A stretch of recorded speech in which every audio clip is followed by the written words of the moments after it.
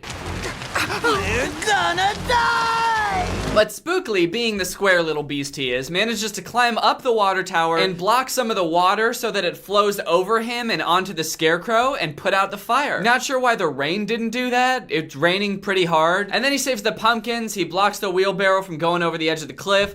They all get off the wheelbarrow and they love him now. Hi, everybody. You saved our lives, Spookly. So that's pretty much the ending. Very interesting ending. I'm still trying to figure out what the moral of the story is. It's like, if you're not normal, if you have some weird difference about you, people aren't gonna respect you. People are gonna think you're weird, you're gonna lose at everything. And pretty much everyone's gonna hate you, unless you save everyone's life. People will only respect you if you save them from certain death, and they feel eternally indebted to you. That's the only way anyone will ever like you, if you're even the slightest bit different. Then they all do the Transylvania twist again. The Transylvania twist. Trick or treat, everybody. The Transylvania twist. Then at the very end of the movie that night, the farmer comes out of his house, the farmer who owns the whole farm, the only human we see for the whole movie. Well, I'll be a square pumpkin. And he sees the square pumpkin and he's like, wow, this is beautiful. Look at this amazing square pumpkin. And he brings the square pumpkin, he puts it on his porch, and then we cut to like a little bit later and he's glowing. So I can only assume that the farmer like put a candle inside of Spookly. I don't want to look too much into it or think about how he did that, but I'm pretty sure that he put a candle in that pumpkin. And all the pumpkins look at him and they're like, wow, he's not so bad after all. And that's the end of the movie. So my big question is, did they just expect us to not realize that this is a blatant knockoff of Rudolph the Red-Nosed Reindeer? But instead of reindeer, it's pumpkins. And instead of having a red nose, it's being square. The title of the movie even follows the same formula. It's like, name the weird trait, species, creature, whatever. Guys, this video was sponsored by ExpressVPN, the best VPN in the whole dang world. My favorite place to sit down and write videos, and where I wrote this video that you just watched, is at a coffee shop. I feel like it's a great place to get work done. I can get really focused and there's not a lot of distractions around me. It's not like being at home where I can play with my dog or kiss my wife. I love doing work at coffee shops, but the thing that always scares me about doing work at coffee shops is whenever I like log in to my YouTube account or my bank account or anything like that on public Wi-Fi, I'm always really worried because on public Wi-Fi you're super susceptible to getting hacked, people seeing your data, especially when you're entering in passwords and stuff like that. So that's why I use ExpressVPN. ExpressVPN encrypts your data, which prevents people from seeing it if you're using a public network, and ExpressVPN offers the fastest speeds compared to other VPNs. They have server locations in 94 countries. It works on pretty much any device you would use. I have it on my laptop, I have it on my phone. It's easy to use. You can connect with just one click. Watch me do it. There it goes. One click. That's all I needed. ExpressVPN is less than $7 a month with a 30-day money-back guarantee. So take back your internet privacy today and find out how you can get 3 months free by clicking the link in the description box. That's expressvpn.com/Danny Gonzalez. Take back your internet privacy today with ExpressVPN. Thanks to ExpressVPN for sponsoring this video, and thank you to you guys for checking out ExpressVPN. All right, well, thank you guys for watching this video. I hope you enjoyed it. If you're new here, make sure you subscribe and turn on my notifications to join Greg. We're the fastest growing army on the internet. Also, there's new Greg hoodies and a couple of other new things in my merch store, so if you want to check those out, get that. I just released a song and music video for Spooky Ho. Stream it on Spotify or iTunes or wherever you listen to music. Thank you, Erica Nimigan, for turning on my notifications. You are truly Greg. I'll see you guys next time with a really interesting video where I discover my parents' portal to the ghost world and venture inside but accidentally become half ghost. Bye! Make that ass shake like that ass is scared of me. All these other spooky dudes can't compare to me. October 31st, bitch, you know what I'ma be. Baby, bust down, I'ma be a hoe for Halloween. Baby, bust down, I'ma be a hoe for Halloween. Hoe for Halloween, hoe for Halloween. Baby, bust down, I'ma be a hoe for Halloween. What's up, Greg? Today we are going to be watching the Disney Channel original movie Zombies, which is by far the strangest allegory for racism in America I have ever seen. It's about humans living side by side with a community of zombies, the fictional, terrifying, flesh-eating monsters. Guess which one is the minorities in this metaphor? Most Disney Channel movies start off in pretty much the exact same way. Some variation of a not so popular kid getting ready for their first day of school. There's bland pop music playing in the background. Or maybe they're getting ready for their last day of school. There's bland pop music playing in the background. But this movie was actually a really nice change of pace from that. The whole intro to this movie is actually a fun little cartoon about how 50 years ago in the town of Seabrook, a power plant exploded, turning half the town's population into zombies that started killing and eating people. Bland pop music playing in the background. No, just kidding. It's horror music. Children are dying. Luckily for our main character, Zed, a zombie, in the present day, things have changed a lot, and zombies are not as dangerous as they once were. Even though they're still walled off from the rest of the town, they have to live in the slums and wear government-issued clothes, they do no longer have the urge to murder people, and that's thanks to a device called the Z-Band. This puppy delivers a dose of soothing electromagnetic pulses that keep us from eating brains. So the Z-Band makes this movie a really weird zombie movie. Half the characters are zombies, but because of the Z-Band, they don't have the urge to kill people. Doesn't that just make them people with green hair? And it's probably right about now you're starting to realize how this movie is a metaphor for racism. It's just weird to make a movie about zombies where the zombies aren't even zombies. They're just like regular guys with pale skin and green hair. We've come a long way since the outbreak, thanks to the Z-Band. I have a lot of questions about this situation. Firstly, when was the Z-Band invented? Like, how long ago? Was it during Zed's lifetime? Is Zed the first Disney Channel original movie character to have eaten another human being? Or was that Kevin Jonas in Camp Rock? Dude was weird, I wouldn't be surprised. Zed is super excited because today is the first day that the zombies are going to be allowed to go to the human school. Today's the first day we can attend human high school. And I get to try out for the football team. Kind of fucked up they call it the human school because the zombies, as we just learned, are also humans. Also, the fact that they are just now being allowed to attend the human school does lend credibility to my theory that the Z-Band was just recently invented and Zed has tasted human flesh. He's especially excited to try out for the football team, so he's giving us a narration, he's really excited, he's getting ready for school. And I get to try out for the football team. Bland pop music playing in the background, okay. And then we meet our other main character, Addison. Hi, I'm Addison. Hi. So Addison lives on the other side of town, the human side of town, where everybody is normal. So normal, in fact, that everybody on this side of town hates anyone who's even a little bit different. Which means if you're a zombie, obviously they're not gonna like you, but even little differences. If you walk a little weird, they're gonna hate you. If your hair is a weird color, they're gonna hate you. But she's your classic decom popular girl. She's blonde, she's a cheerleader, she's excited for her first day of high school because she's gonna be trying out for the cheerleading team. But she has one dark secret. Actually, it's one light secret. It's that her hair is white. I'm a totally normal teen. Well, except for this. Born with it. Doctors can't explain it. Yeah, me too. Doctors can't explain mine either. They say it's maybe a sign that I'm super talented or special or something. I don't know. People here hate anything that's different.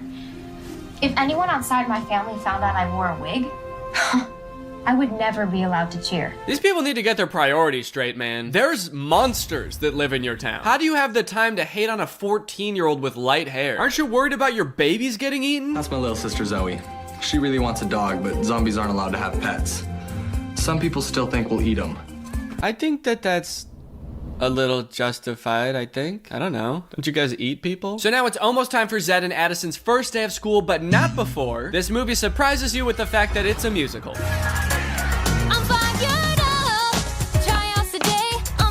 You had no fucking clue, did you? So all of the songs in this movie suck ass. They are very forgettable, not catchy at all, but we do get a decent amount of lore in this first song. For example, the zombies have their own language.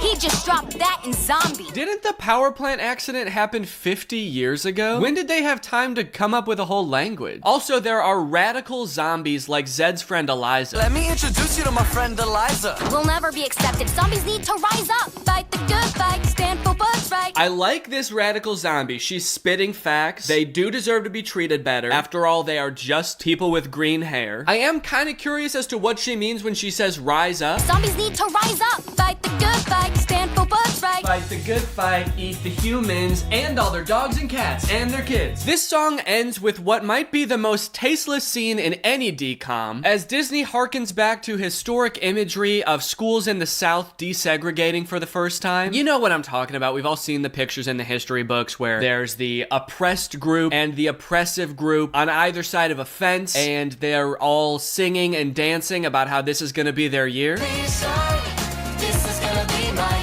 Yeah, it's a fucking crazy scene, because in case you didn't catch my sarcasm, this is not at all how desegregation went. To whitewash it like it was all just people singing and dancing with a fence in between is absolutely insane. Now, you might be thinking, gross.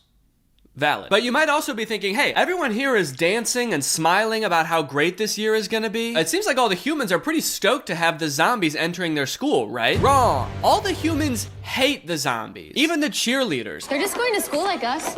Like us? Those freaks are nothing like us. The zombies have to take classes in the basement. They're not even allowed up to the actual school. And if they somehow make it up into the halls of the school, there's a zombie alarm that goes off and everyone freaks out. So I don't even understand why this scene is in the movie where everyone is so happy. All the humans are looking across the fence with hope in their eyes. Doesn't even make sense in the context of the movie. What happened between then and now? It's my time. This is gonna be my year. Spoiler alert, this year is not gonna be Zed's year. The first day of school is pretty much a disaster for Zed. As I said, he's not allowed up into the regular school, let alone to the football tryouts. But he ends up trying to sneak out to go to them anyway, and he gets caught. Wait, what?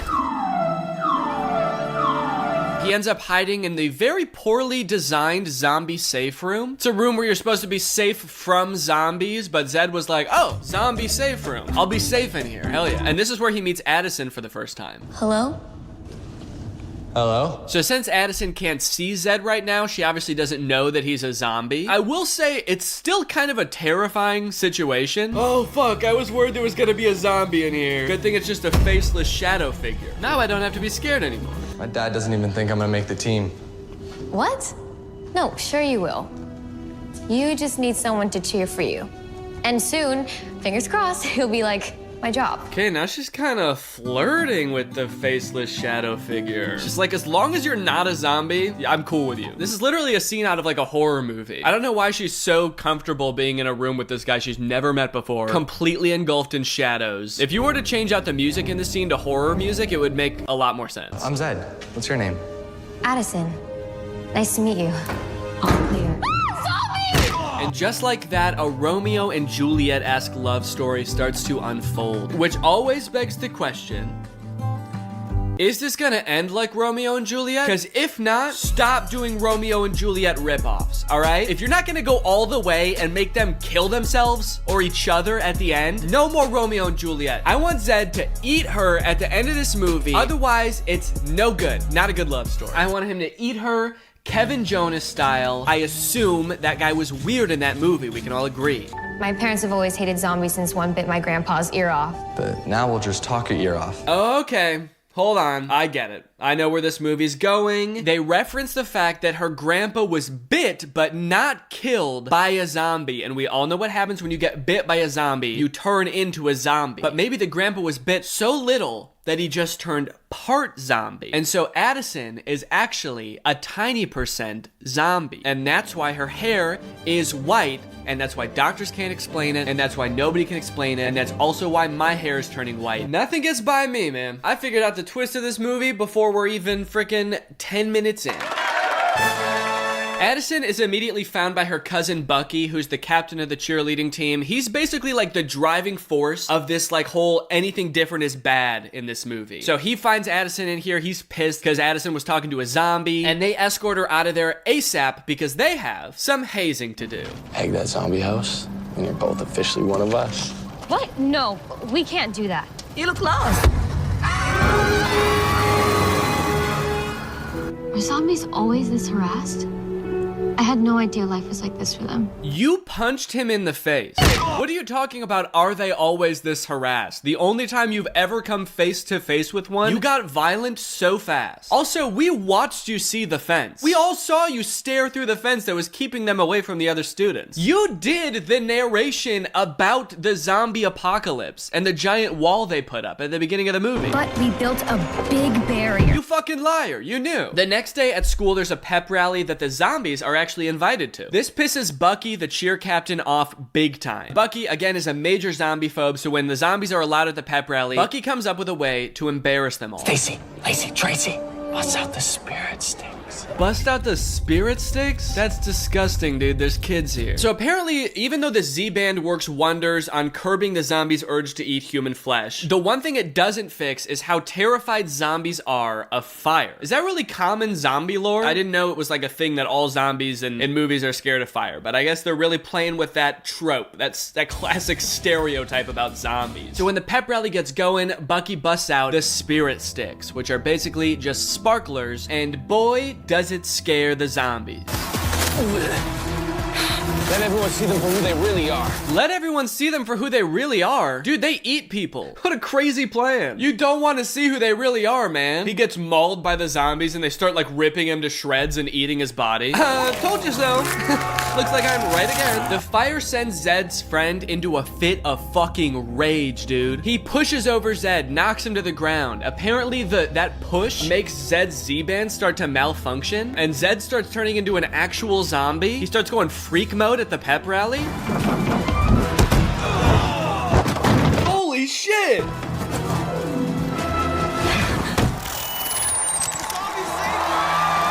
Oh, nice. Look at the crowd, dude. They're going wild. How is this a standing ovation moment? The zombies caused this whole thing, as far as anyone knows, and Zed helped kinda. He saved one person and likely paralyzed two others. Are we not gonna talk about those two people he killed? By my math, that's a net negative. Don't clap for that. Also, holy shit, dude, do not let this kid on the football team. If his Z-Band malfunctions that easily just by hitting the ground and he starts to turn into a zombie, do not let him play football. He's gonna eat his own team. So this scene is absolutely bonkers, and after watching it, I'm sorry, I just have to say it, and I hope you'll agree. Not only is this a bad zombie movie, it's also a terrible metaphor for racism. The best metaphor for racism that Disney could come up with is like, what if there was a group of people that we treated differently just because they look a little bit different, and also because they could snap on a dime and eat your family? That would be wrong, but we do it here in America every day. Yeah!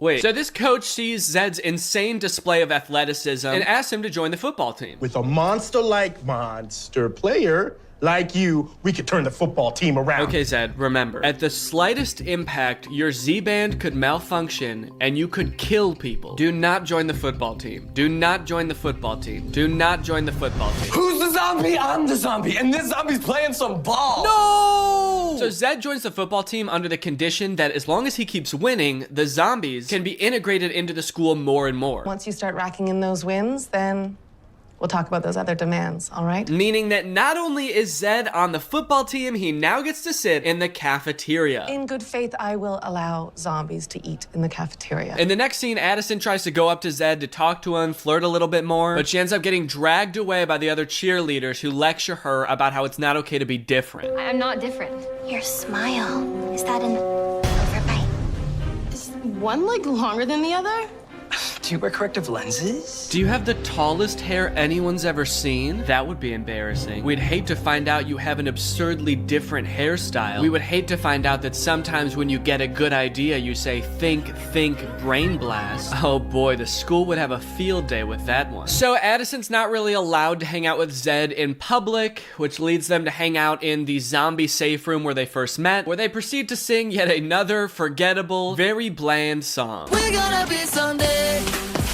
Usually I'm down for like at least one or two songs out of every Disney Channel movie that has music, but this movie has terrible music. This song is like if you mix Love is an Open Door from Frozen with a knockoff Chainsmokers song, and Yummy by Justin Bieber. Girl, you look delicious. Oh, I mean gorgeous. Hey Zed, that's actually not fucking funny to joke about. You have eaten people. So it's time for Zed to play in the first football game of the season. It starts off not going very well because Zed's Z-band is just in normal mode. He hasn't activated freak mode yet, but he doesn't want to lose all the new privileges that the zombies have been awarded. So he's like, shit, what can I do? So he convinces Eliza, who's kind of a computer nerd, to hack his Z-band and turn him like halfway to full zombie.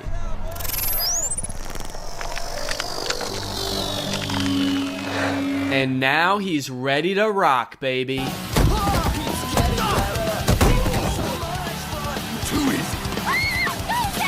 Dumb luck. Dumb luck? Why are they surprised that Zed would be strong and fast? Isn't that why they were afraid of zombies in the first place? That's their whole thing, is that they're scary and strong. Were they saying this in the midst of the zombie invasion too? Like somebody's kid gets eaten by a zombie and they're like, dumb luck, beginner's luck. I'd like to see you do that again. And then they do it again. He is going insanely hard though. He's punching the other players. He's not even tackling them. He just murders the opposing team. Do teams from other towns know about the zombies? Because they make it seem like it's something that only happened in Seabrook. Imagine how confused you'd be if you showed up for an away game at another school and they're like, all right, bring out the quarterback, and this fucking freak comes out and starts doing this to people. It'd be like a horror movie, dude. What the fuck is wrong with that guy? He looks sick. He broke Frank. Zed's doing so good at football now that the zombies are getting all sorts of privileges. They actually take down the fence that we saw at the beginning of the movie. Wait, who the fuck is that? Who was that? What was that guy? The guy moving the fence. One of them's a zombie because all zombies have green hair. That guy is not a zombie. Later in the movie, they're like, oh yeah, that was a troll. There's humans, there's zombies, the humans hate the zombies, and then there's trolls, and everybody fucking hates the trolls, all right? Zombies at least have some redeeming qualities. Trolls have none. Trolls actually suck ass and they stink. No justice is owed to them. Even they'll tell you that they don't deserve shit. Football season continues to go great. We get the classic things are going well montage that's in every movie ever. Oh, and then Zed invites Addison to a zombie party where there is another extremely lame song, but we do get another interesting piece of zombie lore in this song, and that is that zombies are extremely bouncy. My guy is just bouncing off the floor like it's nothing, dude. He's right, I can't do that. I can't do it like he can. Such a strange piece of lore to drop at this point in the movie. The big problem is my parents won't let me cheer until they meet you. Great, so I'll just win them over with my quick wit and charming smile. They don't know you're a zombie. I'm so sorry. I'm sorry for making things difficult for you. No, you haven't done anything wrong besides being you. Doesn't that imply that being him is wrong? You haven't done anything wrong besides being you. You haven't done anything wrong, man. You know, besides, you know, the way that you are. Uh-oh, the bullies have found out that Zed is hacking his Z-band to make himself more zombie-like. Uh-oh, they're stealing Eliza's laptop. Uh-oh, they're hacking the Z-band. Sorry, does every Disney Channel character know how to hack a computer? There's always a character who definitely knows how to hack computers, but then it seems like when push comes to shove, everybody knows how to do it. It makes it a lot less impressive that like the nerdy computer girl knows how to do it when like the cheerleader can figure it out in a matter of seconds. Are there like computer hacking classes in every Disney Channel original movie high school? Uh-oh, they hacked all the Z-bands at the football game. The zombies are about to go full zombie. Oh no! Are we about to watch somebody get murdered? Everybody run!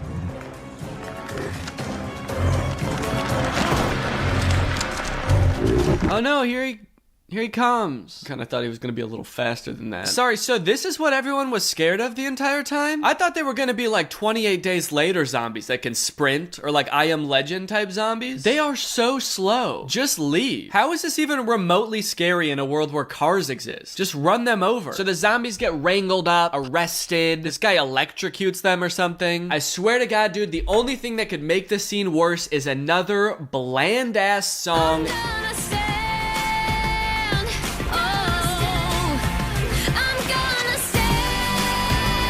God damn it. Dude, this is a batshit climax of the movie. This town was just terrorized by monsters. They don't know why the zombies turned on them. They just know that they're no longer safe. People's lives were flashing before their eyes, and the popular cheerleader bursts into song out of nowhere to tell everybody that her hair was slightly lighter than everyone thought. The song wasn't even about her at all. It was about standing up for the zombies. It's like she forgot what she was singing about halfway through the song. She was like, what am I standing up for again? Oh yeah, that's right. Me.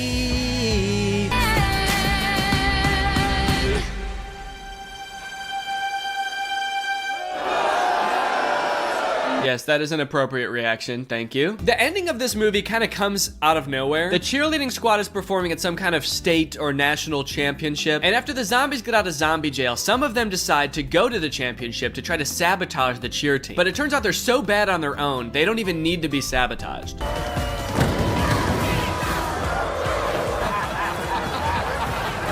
Okay, kind of mean. This grown adult just laughing at these kids because they're not doing well in a cheer competition. Get off the stage, Bucky! Okay, who is this guy? Are we supposed to know who this guy is? Why is he being so mean? Let's go see the cheer!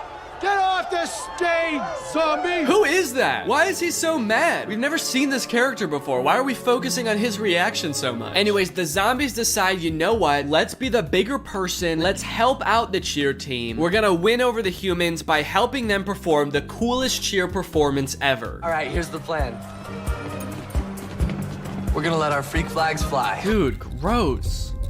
There's kids here. Can't do that. Basically, they perform and everyone loves it. The crowd's going wild. They never show that one guy again, so maybe he's still pissed off, but everyone else likes it. And that's pretty much the end of the movie. Oh, you wanted to know why Addison's hair is white, if they ever reveal that? If my prediction was right? Yeah, they don't do that. They never explain it at all. They set it up to be some big reveal, and then they just never talk about it. At least, not in this movie. I have heard there are 3 of these movies, and they explain it, I think, in the 3rd one. So, you gotta wait a long-ass time to figure out why her hair's white. Your hair's gonna be white by the time you find out why her hair's white. All right, well, that's the end. That's the end. Thank you guys for watching this video. If you're new here and you're not subscribed yet, make sure you subscribe and turn on my notifications to join Greg. That's what I call my followers. We're the strongest, fastest growing army on YouTube. Please do not look that up. I'll see you guys next time with a really interesting video. Bye. Hey Greg, I hope you're all having a great day. Welcome back to another episode of 2 for the Price of Fun. Because today's video is not gonna just be covering one topic, it's gonna be covering 2 topics. There are some parts of Instagram, like Instagram comedians and stuff like that, that are worth making an entire video about just one topic. But every now and again, I just find little nuggets, like little tiny pieces, little chunks, little tiny little pieces of content that are not big enough for an entire video devoted to it. So today I decided I would take 2 of those things and use them to make one mega video. Also, real quick, this video is sponsored by Squarespace, so if you go to squarespace.com/Danny or visit the link in the description, you can get 10% off your first order. I don't know if anybody else has noticed this as much as I have, but the ads for mobile games on Instagram are just awful. Let me give you an example of one. So I don't really know what this game is, but it looks like it has something to do with numbers, but the caption is, "Are you math enough?" It's an age-old question. Are you math enough to solve this problem? In high school, I was actually pretty math, but since then, I've sort of fallen off and I've become a little bit less math, so I don't know if I'd be quite math enough for this game. Every ad on Instagram for a mobile game just looks like the most generic game that took like 2 minutes to make, and then it just has the most bizarre caption. Like this game, you pilot this little ship and you try not to get hit, and the caption is, "If you score 200, you're legally skilled." Legally skilled? Like what, you get an identification card and if any cops pull you over and they're like, "Hey, do you have any idea how fast you were driving?" You can pull it out and be like, "No, officer, I'm legally skilled. It's all right." And he'll be like, "Oh, I'm sorry. You're really good at video games. I didn't know. I'm so sorry." A lot of these games don't even seem very fun or very difficult. Like, I feel like this game I would be able to play indefinitely because it's so easy. So this game, there's a little stick man and he's holding 2 rocks, and one rock has a real word on it and one word has a word that's made up. It's just random letters put together. And you have to decide which one's the real word, and you have to tap the real word. Who wouldn't be good at this game? Like some of these words, look at the next one that comes up. It's either cup or cnp. C-N-P. Okay, cnp. Fuck! Okay, eat or A-E-T? Eat? No! And the caption is, "Do not play this at dinner." Whatever you do not play this at dinner. This game will get you so angry that you'll, I don't know, throw up? Why wouldn't you want to play this at dinner? I guess because it's rude to play games at dinner? Is that the reason? In that case, you shouldn't play any games at dinner. The caption should just say, "Hey, don't pick up your phone at dinner." Maybe this ad wasn't even promoted by the people who made the game. Like some girl promoted this on Instagram because her boyfriend's addicted to this app and won't pay attention to her at dinner. Don't play this at dinner, Jonathan.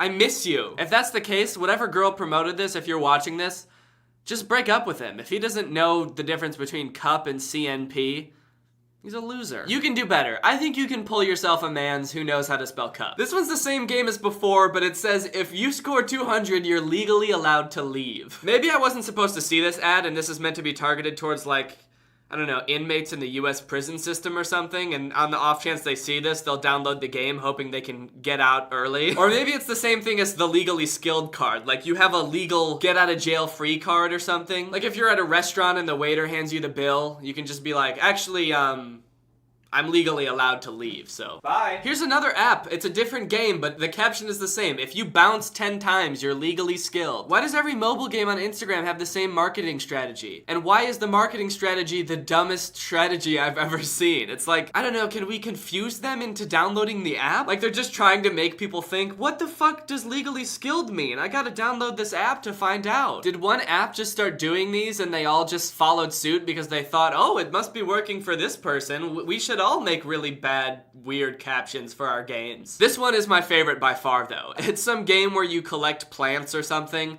but the caption is, I hate my boyfriend, and I just left him when I discovered this game. There's so many questions I have. If he's your boyfriend, why do you hate him? Why didn't you break up with him? I mean, I guess you did, but why did it take this game coming along to make you leave him? And what was that conversation like? Jonathan, I'm leaving you. What? Why? This is so out of the blue. There's someone else, isn't there? Actually, yeah, there is. It's a game about collecting plants. I found it on Instagram. Also, I hate you. Now this next part of Instagram that I want to talk about is something I've talked about before. It's fun fact Instagram accounts. This is a part of Instagram that I feel like is endless fun. There's just an endless supply of facts that were made by 3-year-olds or people who don't speak English or people who just make up bullshit facts that aren't real because they want to get more likes on Instagram. Or all of the above. I've made a video about these accounts before, but I just keep finding so many that I wanted to make another video about it because they're so good. A man in Washington State found a caterpillar that looks like it has an image of a human face on its back.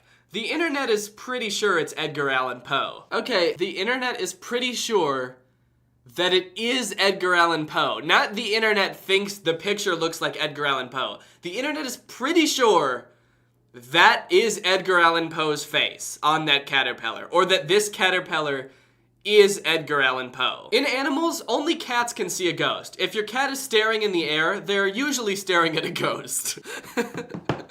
If a cat is staring off into space, like if your cat is zoned out, it's usually staring at a ghost. I mean, 9 times out of 10, when your cat's just staring, it's at a ghost. This one's called Why You Shouldn't Stand and Drink Water. We have always heard that our elders say, do not drink water in the standing position, but we often neglect and gulp water rapidly. I can't tell you how many times this has happened. I'm just trying to take a sip of water and my grandpa's like, you know, you shouldn't drink water standing up. And I'm like, get lost, old man.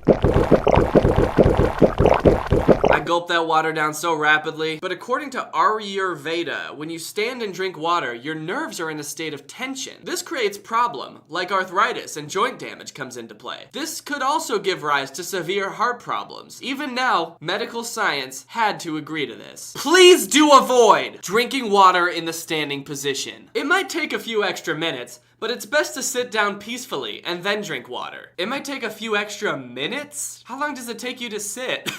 Time to drink some water.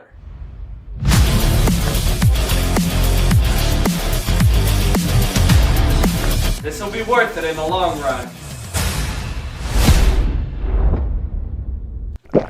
Imagine going to a party where everybody's drinking, everybody's like standing around having a good time sipping, but every time you take a sip, you sit down. So you're like talking to a friend and you're like, hey, how's the wife and kids doing anyway?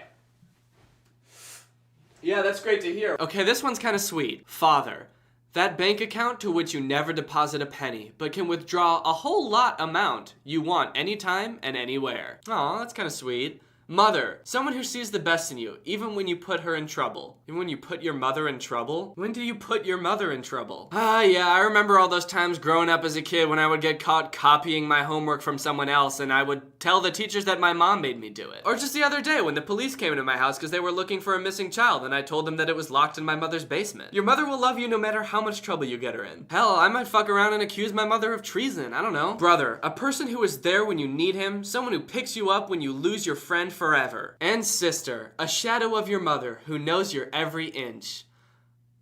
What? Theory of life. When flood comes, the fish eat ants. But when the water dries, the ants eat fish. Life gives chance to everyone. Just have to wait for your turn. Okay, that's great and everything, but when do I get to eat the ants? I've been waiting my turn for too goddamn long, and I want to eat those ants. If you don't like scary things, you might want to turn this off now because this next fact is pretty spooky. Today's topic: ghosts. Spirits have the ability to affect you mentally, physically, and emotionally. I like that it says it so matter-of-factly, like this is proven stuff here, guys. Everybody knows this, it's science. Spirits tend to be concentrated in places that have experienced a lot of death or birth? What? Wait, so there's like ghosts of babies that were just born but didn't die? So like, where does the ghost come from? No ghost has ever been confirmed, caught, and or examined by anyone or anything. Therefore, we can't determine its actual characteristics with any amount of certainty. So what the fuck were those previous two facts? They're like, there are 3 things that we know for sure about ghosts. They have the ability to affect you mentally, physically, and emotionally. They appear in places where there's a lot of death or birth, and nobody's ever captured one or even seen one. We don't even know if they're real. We all believe that email was invented by the Americans, but that's not true. Email was invented by Shiva Ayadurai, 14-year-old Indian boy in 1978. Let us thank him for the most important invention. Ah yes, the most important invention of all time. Email. It's just like texting, but worse in every way. Thank you, Shiva Ayadurai, for the most important invention. The things that bug me the most about these accounts is that they really like sharing facts that just aren't true. Elephants are the only animal that cannot jump. What about snails? Or worms? Whales? Turtles? Here's a fun fact. Did you know a mother listening to her dead son's heartbeat inside the woman his heart was donated to? You learn something new every day. Here's another one that's definitely not true. This week, an asteroid missed Earth by the distance of 2 times closer than the moon. It could have damaged Earth more than dozens of atomic bombs, but we were able to save Earth because NASA noticed this just minutes earlier. This is just really confusing because, like, the beginning of it makes it seem like the asteroid wasn't even going to hit Earth. It says, this week, an asteroid missed Earth by the distance of 2 times closer to the moon. But then it says that we were able to save Earth because NASA noticed? Like, what does that mean? How did they save Earth if it was just passing by? And it also says that they saved Earth just by noticing the asteroid. Like, they were like, oh, whoa, look! Oh, phew. Don't worry, guys, we're fine. Now, I can tell by the pictures on this fact that it's gonna be good. It's a picture of Osama bin Laden and Dwayne "The Rock" Johnson. 45 minutes before any major news network had the story, action star Dwayne "The Rock" Johnson broke the news of Osama bin Laden's death on his Twitter page. No one knows how he got this huge, highly sensitive information. Is Osama really dead? Was there really a person named Osama? What kind of conclusions is this jumping to? Let's assume that this is true and that, like, Dwayne "The Rock" Johnson tweeted it first, and then the news from everywhere else started to roll in. Like, the president was talking about it, the CIA or FBI confirmed it. That wouldn't mean Osama's not really dead, and it certainly wouldn't mean that there was never a person named Osama. Jonathan was looking after his 5-year-old cousin in Montana. He started telling Jonathan about a creepy man who's been living in his mom and dad's bedroom. Jonathan didn't believe what this little guy said, but every night his little cousin kept telling him the same thing. So he asked that, how does he look like? To which he replied, oh, he doesn't have a face. So this one is weird because I understand what the first picture here is supposed to be. But what's the second picture? Who's that? Because the man doesn't have a face. So is this like Jonathan, the good guy in the story? Or his 5-year-old cousin? Oh, here's a fun one. Today's topic, strange rules in North Korea. So here's a couple little fun facts about quirky, weird rules in North Korea. You know, the United States has some weird rules, like in some state you can't like walk backwards while eating ice cream on a Tuesday. I wonder what they have in North Korea. If one person is found guilty of a crime and sent to a prison camp, so too will their entire family, and the subsequent 2 generations born at that camp must remain there for life. Oh, I found another format of fact accounts. They're called like myth versus truth accounts. So they'll give you a myth that's like a common misconception, and then a truth, like this one. The myth is that fish are mute, but the truth is that fish make sounds similar to the noise on a busy farm. And then the fish is yelling, me. Is that a noise on a busy farm? Oh man, I wish I was back on the farm. The sound of the cows mooing, the roosters waking you up in the morning, and the horses just yelling, me! I would think the sound of a busy farm would be like a tractor. You hold up a goldfish really close to your ear and it's just like... But sometimes these myth versus truth facts are just totally not helpful. Like this one. See, there's this myth that mice love cheese, but the truth is that cheese is not their favorite food. So it's like, okay, but what is their favorite food? Like, they don't correct you, really. They just tell you that you were wrong, but they don't tell you what their favorite food is. At least tell me one thing mice love to eat. It'd be like if you're talking to a friend and he's got a mouse problem and he's like, well, maybe I should leave some little cubes of cheese on my mouse traps to catch them. And you just being like, no, that won't work. They don't like cheese. And they're like, oh, okay, well, what should I use then? Is there something that they like more? Well, I don't fucking know. So that's all the facts that I have for today, guys. But now I have a bit of a problem. If you've been watching this channel for a long time, then you're probably a Greg. Gregs are what I call my fans. And if you are a Greg, then you know that we're the fastest growing fan base on YouTube. On the entire internet, actually. But for the longest time, I've always told you guys not to look it up. And that's honestly because I don't really trust any websites out there. Sure, there's things like Social Blade, which give you like accurate data on how fast certain channels are growing. And it even gives you a list of all the fastest growing channels on YouTube, but I kind of think they've been paid off. So for the longest time, I've really been worried about people Googling, is Greg the fastest growing army? But today, that's all about to change, because this video is sponsored by Squarespace. Now, you guys probably know all about Squarespace already. It's the best place to go when you're looking to design a professional looking website. They have beautiful designer templates, so pretty much any site you could possibly make on their platform will look amazing without really having to do much work. It's an all-in-one platform, so you can get your domain, you can design the website, you can even set up online stores on there. They have great 24/7 customer service, and I've actually used them before a few times myself. And since Squarespace is giving all my Gregs 10% off on their first order using squarespace.com/Danny, I was thinking this is the perfect opportunity to finally make a website that's not biased. We can finally make a website that depicts us for what we are, the fastest growing army on the internet. Squarespace is so easy to use that you can set up a website in minutes. So that's why I need your help. There's a lot of talented Gregs out there, and I would really appreciate the help if you wanted to create a website depicting Greg for what we really are. So if you want to help out Greg, I think making a website that says we're the fastest growing army would be a great place to start. I just picture a day where when you Google, is Greg the fastest growing army, it just comes up with a list of unbiased websites created by my own fans that says that my fans are the fastest growing army. I mean, what's more unbiased than that? So go to squarespace.com/Danny to get 10% off your first order, and if you do happen to make a website, please send it to me. I would love to see it.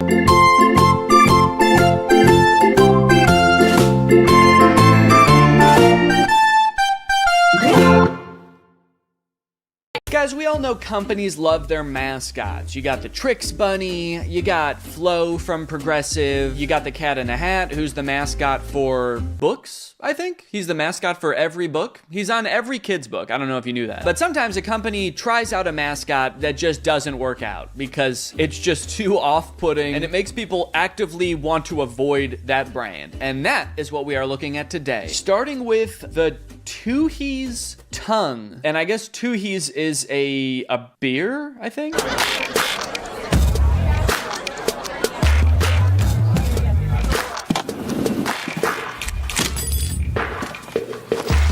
Why the would you make me say that cheesy to her? Okay, yeah. No, that's horrifying. Yeah, I think that's the grossest mascot I've ever seen, hands down immediately. I mean, on his own, I guess he's not that bad. I don't really understand why they tried to give him arms and legs, but also didn't. They just ended up being fleshy little nubs. What I really don't like is that he leaves his host without any kind of jaw or mouth. That's disgusting. Actually, this guy looks like he would be in some kind of anti-drug ad. Because now all I can think is, like, if I drink too much Tooheys, this is what I'm gonna look like. I'm gonna look like Voldemort, but instead of no nose, he's no mouth. You make me do things. Bad things. I can't forget.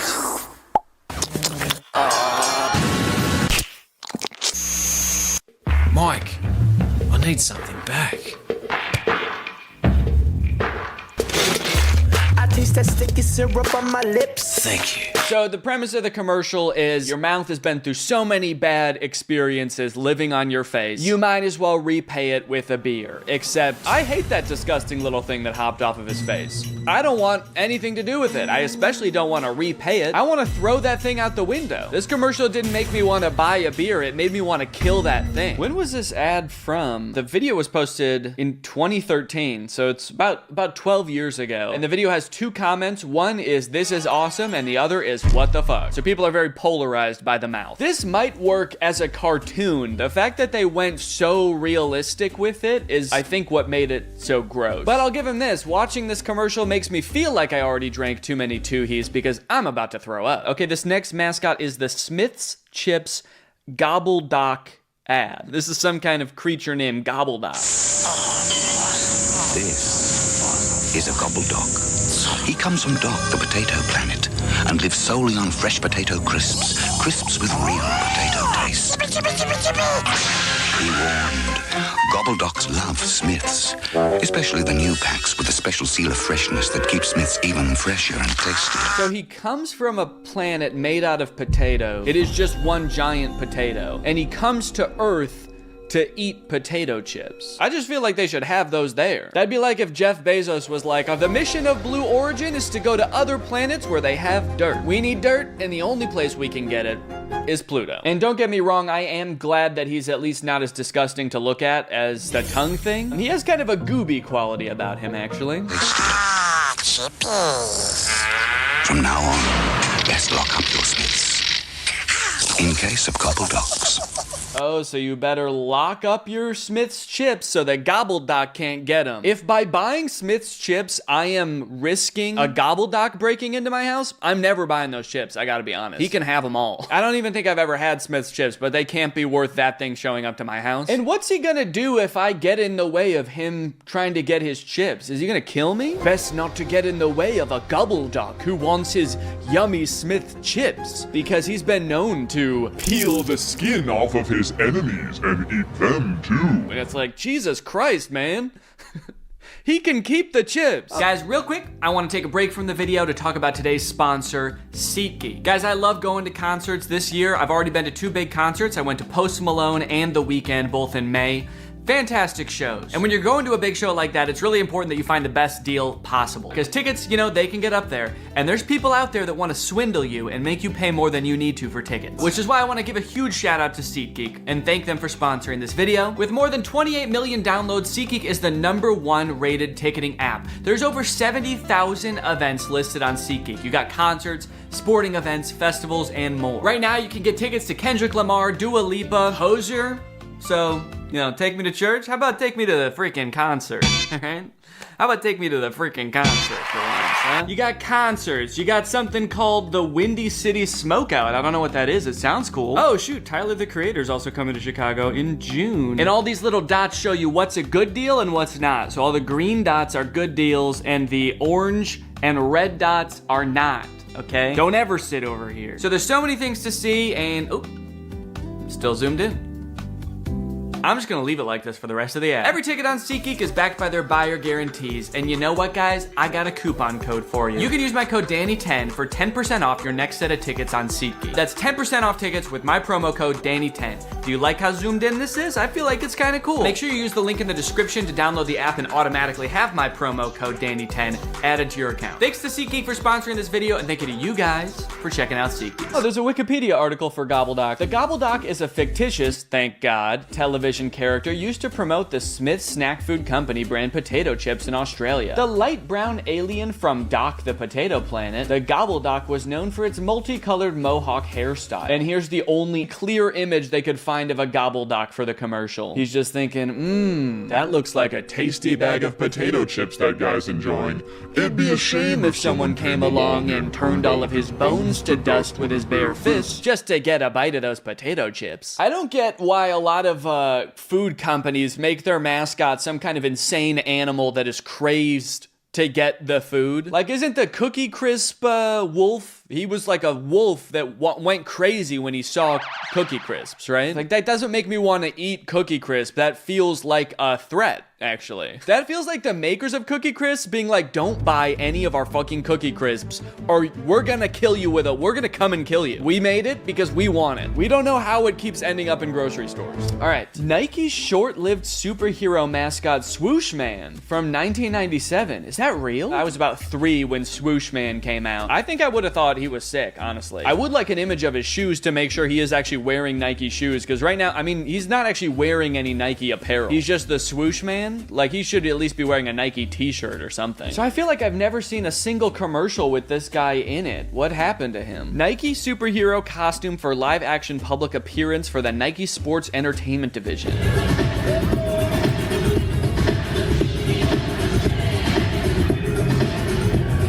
Oh, okay, so here he is dunking at some kind of basketball game. Was he like the halftime performer at basketball games?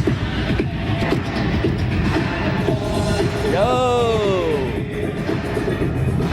Okay, love that they gave him 2 big round butt cheeks. And is he wearing Nike shoes? Oh, okay, he might be. Yeah, he is. He totally is wearing some cool Nike shoes. All right.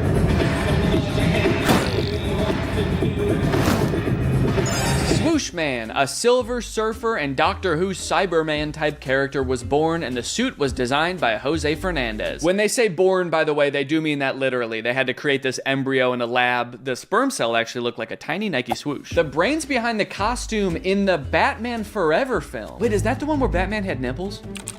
It's the one where Batman and Robin both had big pointy nipples. It is. And does Swoosh Man have big pointy nipples? No, he doesn't. He just has a big pointy penis. The alien-like attire, which has a large red Nike swoosh on the chest, is rumored to have cost $125,000, and there were only 2 made. There were only 2 made, but eventually they did start multiplying, and by the time they killed them all, there were about 1,800 of them roaming around. Nike have had a whole host of the world's most decorated and famous athletes signed to their brand, but you might not know that the American sportswear giants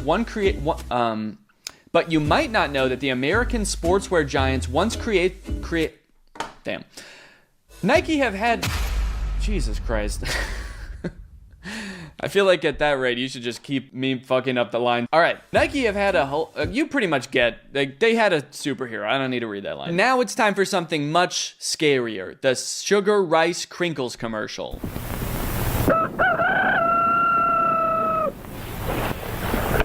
Breakfast! I'm hungry!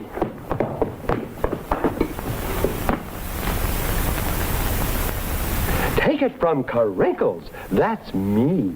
The best breakfast under the big top is Post Sugar Rice Crinkles. So crinkly, so delicious, so different. Each grain of rice in Sugar Rice Crinkles is crinkled with honey and sugar. You know, when I was a kid, there were other kids in my grade that would be scared of like mascot costumes and clowns. And I was always like, I don't understand why other kids would be scared of a clown. And now as an adult, I'm kind of like, I don't know why anybody would not be scared of a clown. What even are clowns? Like, what are you supposed to be? Take it from Crinkles. That's me. Yeah, you know it's not good when he's like, take it from me, and then has to explain who he is. Take it from me, a man you've always known and trusted. By the way, my name's Crinkles. Nice to meet you, man. It's so good, I crinkle every time I eat it. That sounds terrifying. I don't want to see that at all. Takes a bite and just shrivels up into a husk of a man. All the moisture leaves his body. I crinkle. Ooh, it is so painful. Ah! No matter what other rice cereal you've ever tried, you'll love Post Sugar Rice Crinkles best of all. You're going to love this cereal. Too bad you can't have any because I love it the most. And if you try to buy some, I'm going to kill your parents. Honey and sugar make it different and wonderful. A circus of fun to eat. So you crinkle on down to the store for Post Sugar Rice Crinkles. Now, I don't necessarily hold it against them that this guy is so creepy because all of like the scary clown lore probably came out after this commercial. You know, like It and everything that made clowns scary probably came out after this. I still don't understand what clowns are. Like, even if I was back then, I'd probably be like, what the fuck is this guy? Who? I don't get it. I think back then, whenever this commercial came out, it was just like before they had invented cuteness. They didn't have cute things back then or like good looking things, so they just had this guy. Back then, the closest they could do to cute was like the uncanny valley of cuteness, where you try to make something cute and sweet, but you end up falling in this weird gray area, literally, because the commercial's in black and white, where you just have this disheveled looking caricature of nobody. And they were like, kids are gonna love this guy. He looks like nothing they've ever seen before and has a mildly threatening aura. Izzy, the 1996 Atlanta Olympics mascot, was absolutely cursed. The Olympics had a mascot? Has that always been a thing? Do every Olympics have a mascot?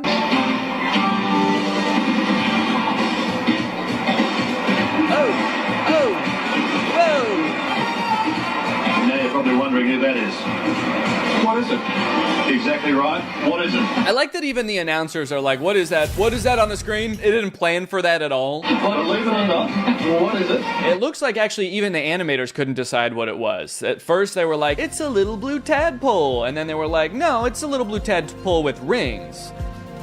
And don't forget its arms, which we always wanted it to have. I think they're coming up with it in real time. And then they were like, nah, fuck it, man, it's Earth. Now he's really on the dance floor. They wanted something different. They had 1,000 suggestions. I wonder what the others were.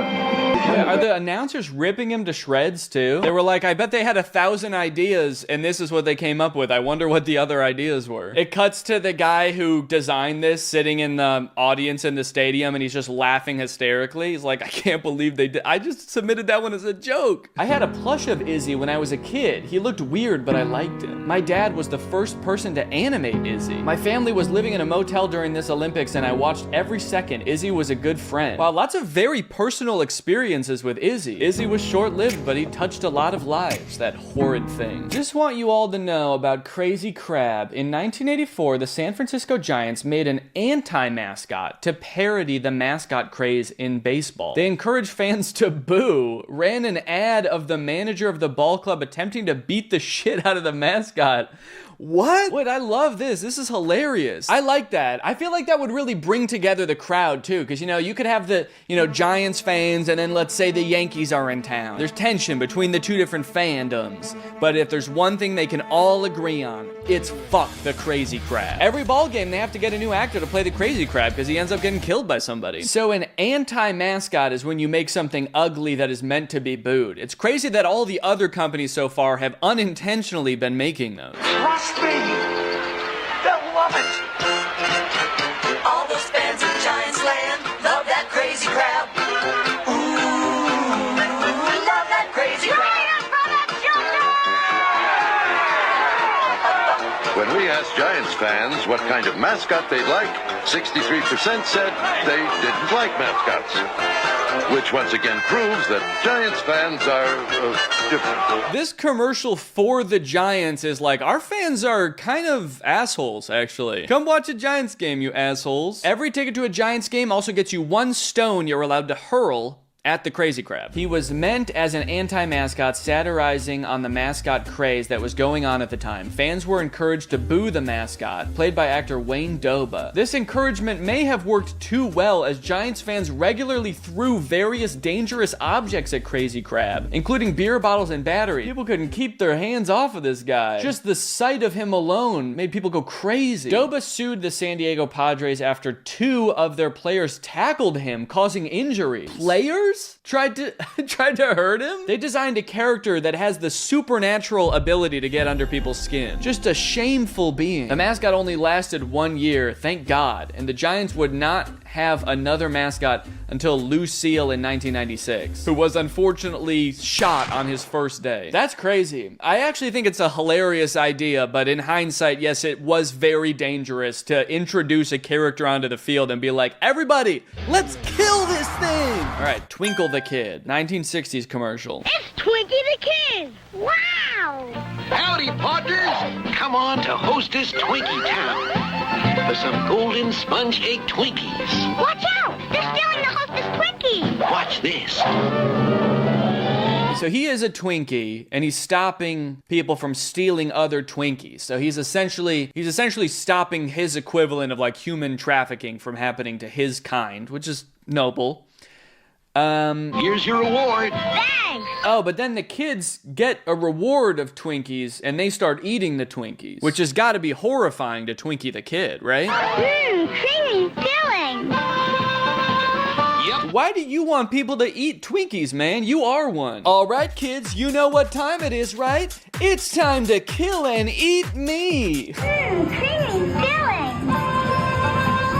Yep. Creamy filling. He's like, yep, that's my blood. Yep. All right, well, I think that's a pretty solid spot to end on. Thanks for watching. I'll see you guys later. Bye-bye. What's up, Greg? It's me, Danny, back with another episode of Viners Turned YouTubers, the show where we look at people who used to be on Vine and then they turn into YouTubers. It's a pretty self-explanatory title, so I don't know why you guys wanted me to explain it. So if you used Vine a lot, you remember the Dobre twins. I think they went by Twin Bots on Vine, and then maybe later they changed their name to Dobre twins. They were really popular on Vine for dancing, doing these crazy dance moves in grocery stores.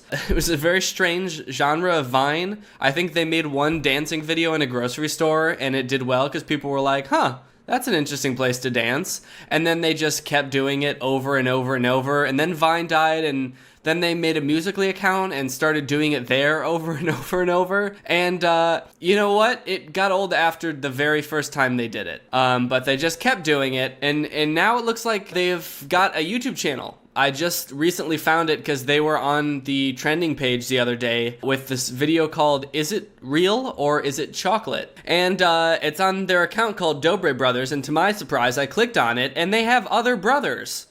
It's not just them. There's two other guys here, and they're not twins, so I don't know where these guys came from. But I had like almost completely forgotten about them until I saw this video of them. Now, after watching some of their videos, the Dobre twins or the Dobre brothers, I should say, seem to be the epitome of knowing the formula that gets you views on YouTube and executing that formula perfectly on paper, but in reality, they just have like no personality, almost to the point where it seems like they don't really want to be on camera most of the time. Like they're not excited about anything. They just sort of are there because they're making money, and they really could take it or leave it as far as like being an entertainer goes or making people laugh or even being interesting whatsoever. They're just sort of phoning it in on that aspect of being a YouTuber, but the money and views they definitely like. So this is the video, Is It Real or Is It Chocolate? They basically just have these tools in front of them. Well, first actually they started off with this ad read that's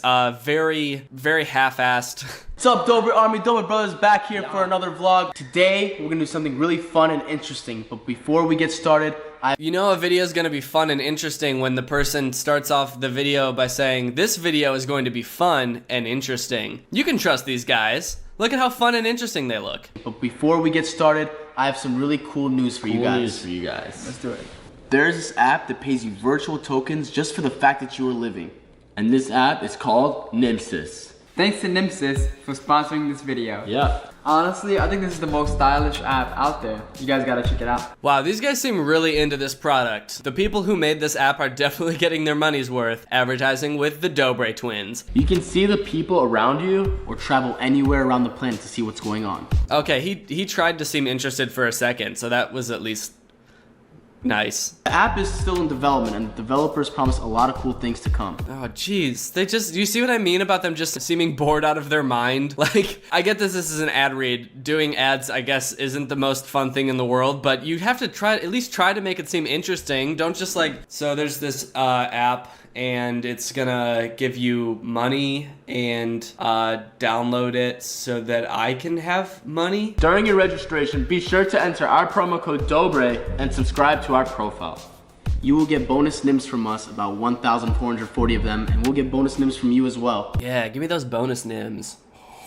I want those bonus NIMS, baby. Okay, but anyway, back to the challenge. Basically, they have all these tools in front of them, and some of them are made out of chocolate, and some of them are made out of metal. I bet you'll never be able to guess which ones are metal and which ones are chocolate. Some of the things on the table look real, like that wrench is probably chocolate, but it kind of looks like metal. But things like that mallet, like that's definitely chocolate. And that's just based off vision. Like if they can pick these up and like smell them or even just feel them, like chocolate doesn't feel like metal. The second you pick it up, you know it's chocolate. So how is this a challenge? Some of them are chocolate.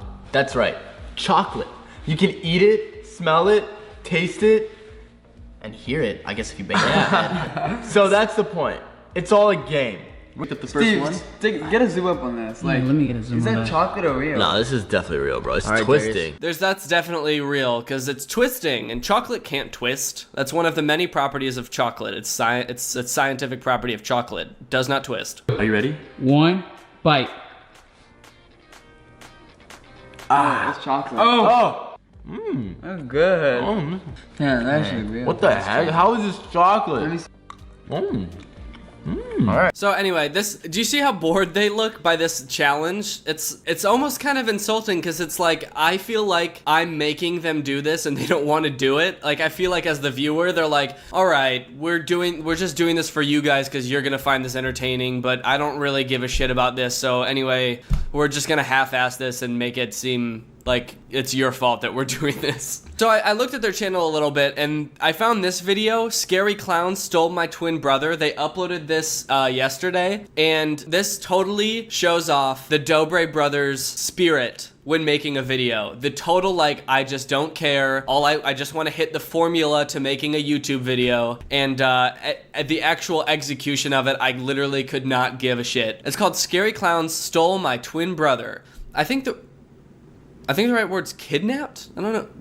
Stealing a person just sounds weird, but whatever. These scary clown videos have been around for a long time, and they're all fake. I've done a video about a different one before, but this one is funny because they really didn't even try to make it seem real. So I legitimately can't tell if this is like a sketch or not, but it's all framed as if it's a vlog. So I feel like their fans are supposed to believe this, and it seems like a lot of them do.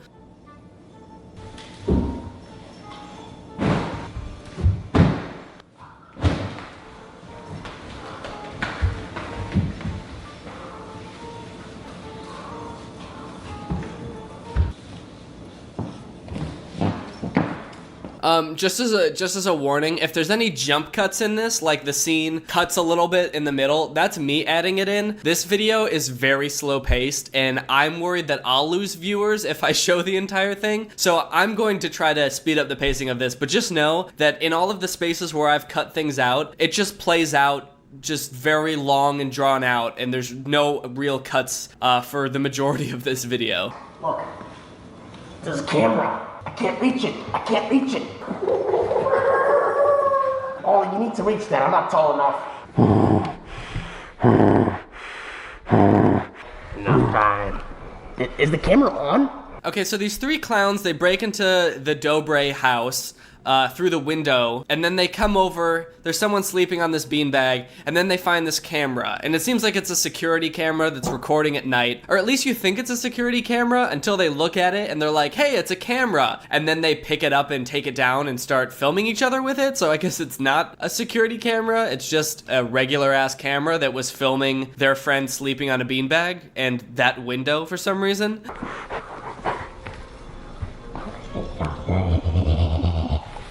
Stay there. Whoa, whoa, whoa, whoa, whoa, whoa, whoa. Stay right there. Whoa.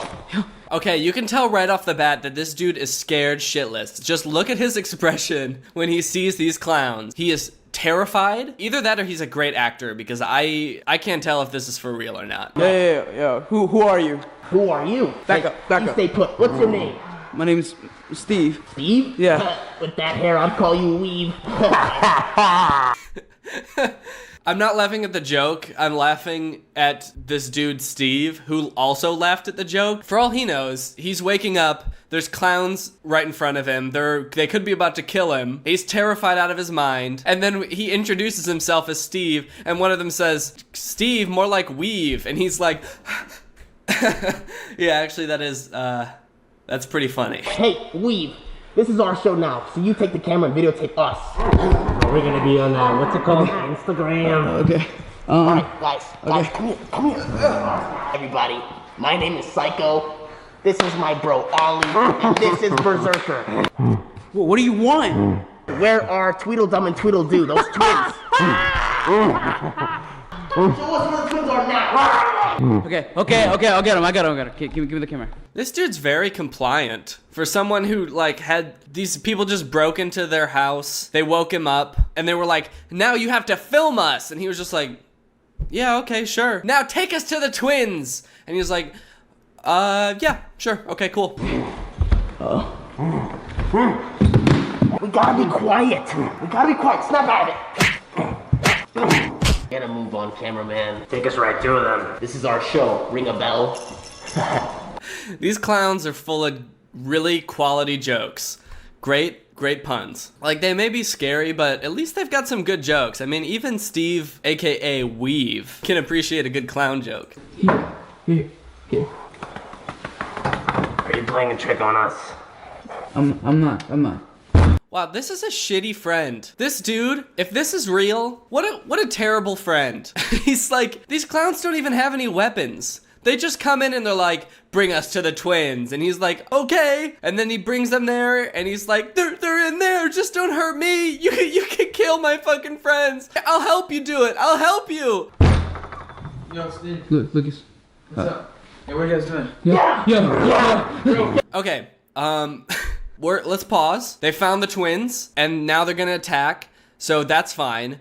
What were they doing in here? Like one of them's asleep in the bed with his shirt off. The other one is coming back to bed from the bathroom with his shirt off. What's going on in here? Do they share a bedroom and a bed? There's no only one bed in here. I'm just so confused about what the scenario is. I don't know.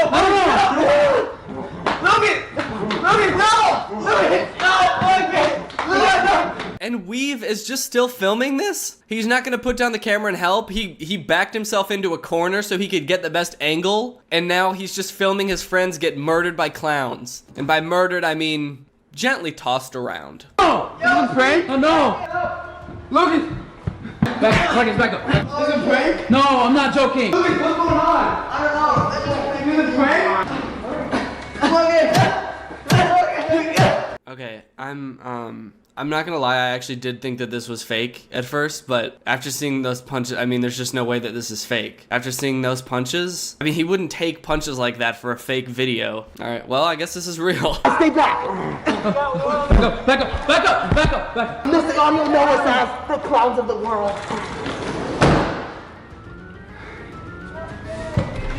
Hold up. I don't know, okay? Hold up. They just came in, I was sleeping, I don't know what happened. Yo. What was that?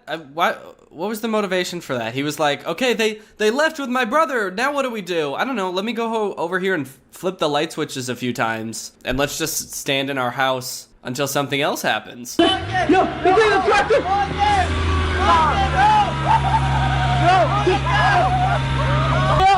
I'm coming!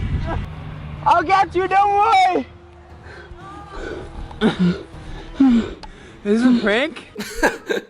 Is this a prank? Damn, you know what? If I was in this situation, I don't know what I would do. I mean, what do you do when someone breaks into your house and kidnaps someone you know? There's nothing, if only there was some kind of like group of people that are like trained to deal with situations like this that you can like just call with a really simple 3-digit phone number that will like come and help take care of any situation. But damn, I guess they're on their own because nothing like that exists. I guess they're just stuck running around in the dark looking for their friend, and if they don't find him, well, I guess he's just gone forever. That's how these clowns get ya. Okay, I got it. Hopefully this is not a prank. Hopefully this isn't a prank. What is that supposed to mean? Hopefully this isn't a prank. Hopefully these are real clowns really kidnapping my brother. I'm gonna be so pissed if someone set this up and it's all fake. I'm so mad if this is a prank.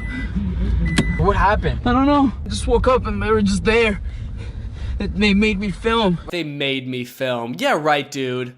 How did they make you film? They didn't have any weapons. They were just like, hey, here, film. And he was like, okay. Right or left? Right. I would say right. Are you sure? Why not left? I don't know. Okay, I don't know. Let's go left. Yeah, I think that's him. Oh, that's him. Lucas. Yo, Lucas, you okay?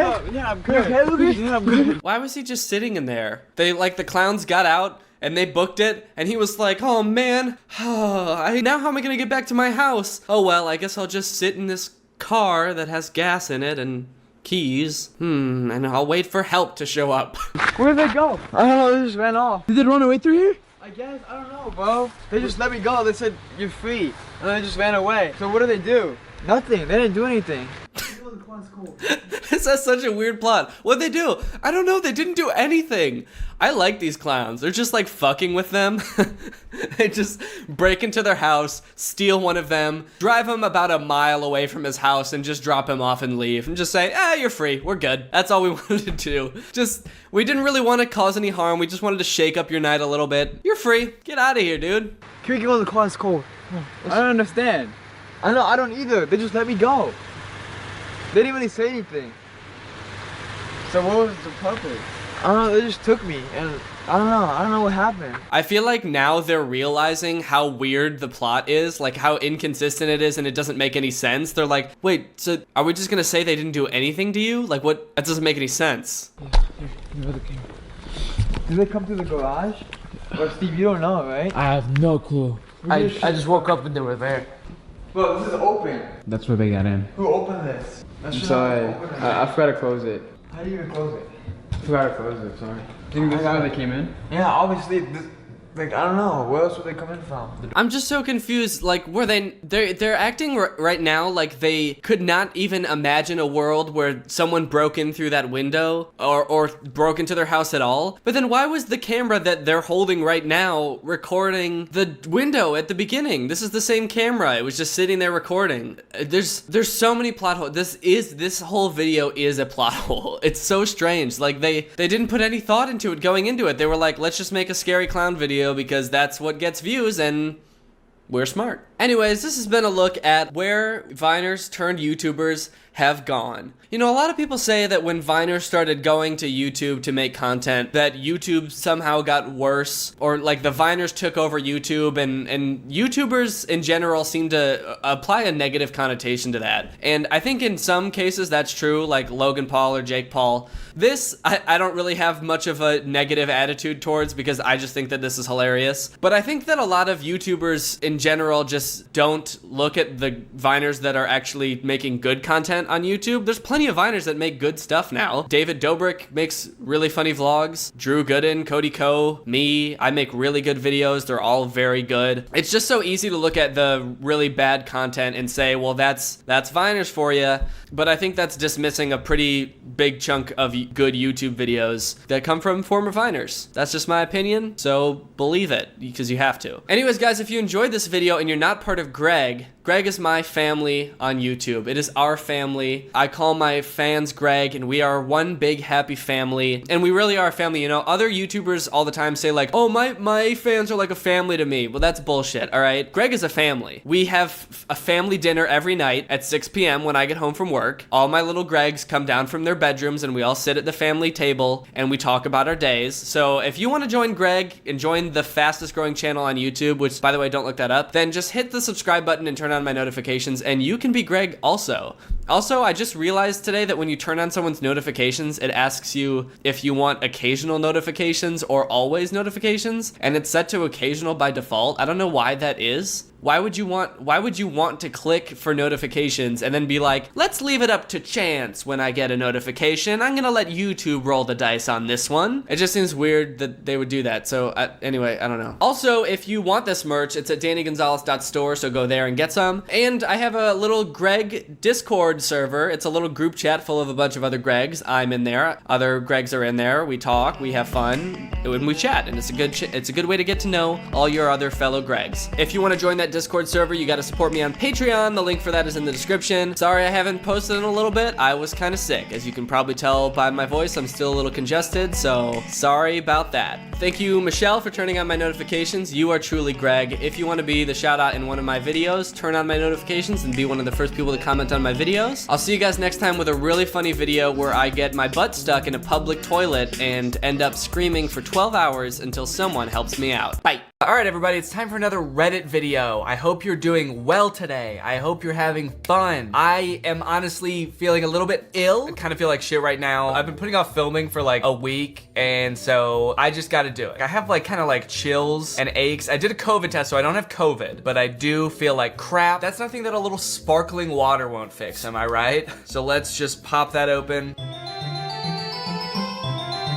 You know, I still feel like shit. That's crazy. Well, let's get into the subreddit. I bet there's some interesting posts today. I was casually eating sushi when these two stormed the restaurant and starts punching the waiters and stealing everyone's food. Never expected this from you guys. JK, you guys were actually super nice and sorry for disturbing your dinner. Let's go! Finally, somebody not accusing me of beating the shit out of them. This is fantastic. We met some fans at VidCon. You know what? Everybody that we met was very nice. Every time I meet fans, it's very nice. People are usually super respectful. And this wasn't while we were eating. They're saying sorry for disturbing your dinner, but I'm pretty sure we were standing in line waiting for a table, so. Pretty pog fan interaction, honestly. S'mores dip that looks like Danny. Fuck, it does. It does. It's got like gray hair and everything. Honestly, this looks more like Danny than a lot of other lookalikes. It's weirder because that's a graham cracker. Great observation. Yo, it's kind of weird that that thing looks like Danny because that's not a person. That's kind of tight. This should be my new profile picture. I should just kind of edit eyes and a mouth onto this and make this my new profile picture. I could change my second channel name to S'more Danny. Like S'more Danny. And then I could make my profile picture a little graham cracker. Okay, all right, okay. So this was the source of a lot of controversy in this video about bad games. In the game, I got mad that the game developer referred to this, what I would call the second floor, as the first floor. And I got a bunch of comments saying, Danny, in other countries besides America that speak English, we call the second floor the first floor. So the game developer probably wasn't American. And so this person posted on my subreddit this picture, know the difference, American English, okay, look, and British English. And while I would call this the first floor, the Brits would call it the ground floor. And then they would call the next floor the first floor. And so it's all offset by one. You could see fourth floor over here and third floor over here. Yeah, even in French, you would call the first floor a rez-de-chaussée. I definitely pronounced that right. Yeah, it's just a rez-de-chaussée, man. Meaning ground floor. The first floor is le premier étage, meaning first level. Let me just comment on this, okay? I'm glad people brought this to my attention, you know. I admit I can be uncultured at times. I do find it kind of interesting that I didn't know this because I did live in England for 2 years, but it was like when I was 8 and 9, so I don't know, how many times was I talking about floors and buildings back then? They wouldn't let me up onto the second floor in a building. Back then I was 8 years old. I'm glad that you brought this to my attention. It's good to know. That being said, even now knowing this, I still think it's wrong. Sorry, it's objectively not the correct floor. This is the first floor. I feel like people are arguing that's not a floor. The floors don't start until you get up here to an elevated floor, and that's a floor. But you know how I know this one's a floor? It's because even British people call it the ground floor. It's a floor, and it's the first one. You walk into it, there's a floor. The floor. And in fact, it's the first one you see when you walk into the building. And listen, guys, I fuck with the metric system, okay? I wish that the US would use kilometers. Miles suck ass, I'll say it. Miles in distance, miles teller. Fuck every miles. But this just doesn't make sense, I'm sorry. This is not the first floor. If you're gonna call this the first floor, you gotta call the ground floor something else. You gotta call it just the ground. I would honestly fuck with that. But then you would have to make the requirement that when you walk into the ground, that the floor is just like grass or dirt or something. Yeah, this is just the ground. We may be inside, but it's just ground in here, and you have to go upstairs to get to the floor. That's what I was thinking as well. I was a little confused when first visiting the UK as far as elevators went because of this difference, even though I was aware of it beforehand. It just throws you off a little. So it sounds like this person's kind of on my side. It is confusing, right? Wait, the US counts the ground floor as the first floor? Are you guys actively trying to do things differently from everyone else? Listen, take it easy, man. It makes a little bit more sense, you gotta admit. I can get behind kilometers. I can even get behind Celsius. I wish that when somebody told me it was 20 degrees Celsius, I wish I knew what that meant. But you gotta start on the first floor. It's the first one. It's like you guys made up a 0th floor. That doesn't make any sense. Okay, I'm gonna be done ranting about this now. I'm honestly getting too angry. Okay, Andrew Tate posted a video about me. Let's take a peek. It looks like this is gonna be really enlightening. I don't know. Do I even want to respond to this? I just feel like this guy, he's got like a little bit too much attention now. He's like been on big podcasts now. I think we can kind of just let him slowly fade out now. Whoa, okay, what's this? A guide to whether people are completely crazy or pretty normal or objective or goofy. So you have the normal to crazy axis or the objective to goofy axis. Is goofy the opposite of objective? Opposite of objective. Biased, partial, or prejudice. I mean, I guess I'm glad you didn't put me this far on the prejudice side of the quadrant. So yeah, I guess goofy works better. There's a lot of people on this list. So I'm pretty goofy, but between being crazy and normal, I'm more normal than I am a complete wackadoo. Okay. And then you got Drew over here, and he's about the same amount of normal I am, but but he's more objective. And I'm very biased, I guess. Curtis is even more biased and more crazy. That dude, I think, needs to reel it in, I guess. Do I agree with these rankings? I mean, I guess so. I'm just trying to figure out how to read this. It's surprising this has so many upvotes because I can't even really decipher what the metrics are here. Is this axis like my personality wise? And then this axis more like my content wise or like my critical analysis wise? So Jarvis is the most objective and normal person you could imagine. Then on the opposite end of the spectrum, Curtis is sort of the opposite of Jarvis. He's inverse Jarvis. Then you have like Cody over here being the inverse Ted. And Chad is perfectly centered, which I love that for her. I mean, I guess yeah, I broadly agree with it. Like, you know, Curtis, his editing is pretty off the rails. He likes to really go crazy with that, so. Oh, fuck. My life was truly changed by Horse Game. Oh, I love when YouTube comes up with this little survey about a YouTube video you just watched. I've always kind of wondered like how they use this. Like, do I get promoted more if people check more of these boxes? Or like, I kind of have to imagine if you checked every one of these boxes, YouTube would be like, okay, you're just like BSing me. There's no way it was useful, informative, and calming. So I like that you checked everything except enjoyable. This was heartwarming, life-changing, inspiring. Didn't really fuck with it. Definitely wouldn't recommend this to a friend. 5 stars, it was excellent, had an awful time. Low key though, this video was honestly the most fun I've had making a video in a really long time. Just kind of like getting a little creative with it, with all the different like locations and stuff. It was really fun. I will say that I think I got a little bit too carried away. So I filmed all of me actually playing the games in front of the green screen like before VidCon. And then I was like, yeah, I'll probably just like edit all that together and then that will be the video. And then the more I like watched it and I was like kind of thinking about it during VidCon, I was like, I feel like I should like add in like narration and stuff. Otherwise it's just gonna be like a lot of me just like playing games and that's not gonna be very interesting. I like wrote all of this dialogue and but then by the time I got back from VidCon, I had 1 day to like finish this video. So I had to film all of it and then edit all of it in like a night. I didn't finish filming until like 7 p.m. the evening before it was supposed to go live. And then I ended up pulling an all-nighter the night that I was editing it. And I finished the video around 11 a.m., I think, and scheduled it to go live at noon or 1 or whatever. And then I just fucking went to sleep. It was actually kind of fun. I was like feeling very like creatively fulfilled from working on this video. Because it basically was just a commentary video, but it was a little bit more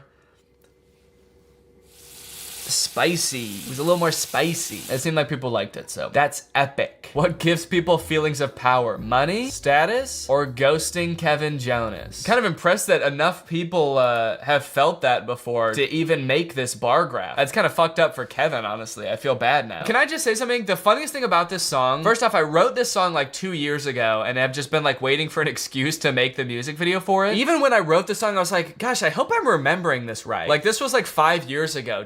Did this really happen? And then someone on Twitter started retweeting this tweet. It now only has like 6 retweets and 11 quote retweets, but it's me tweeting at Kevin Jonas saying, hey dude, did you get my response? And I saw this and I was like, what? Okay, first off, I have no recollection of tweeting this like 7 years ago or whatever, but did Kevin Jonas ghost me? Did I just misremember this whole entire thing? I feel so dumb, but I'm pretty sure that I did ghost Kevin Jonas. I think that this tweet either happened like in the immediate conversation we were having or something where he initially reached out, and then the story's a bit longer than what was in the song. Obviously, I didn't have time to explain the whole thing, but we were talking for a little bit, and then eventually I ghosted him before I ended up helping him with the song. I think that this happened somewhere in there where I was just kind of like waiting for him to respond. I specifically remember telling my friends after I ghosted Kevin Jonas around this time that that's kind of crazy. I ghosted a Jonas brother. So I remember saying that at the time. So I think I did. This also could have been after I ghosted him for a while, and then maybe I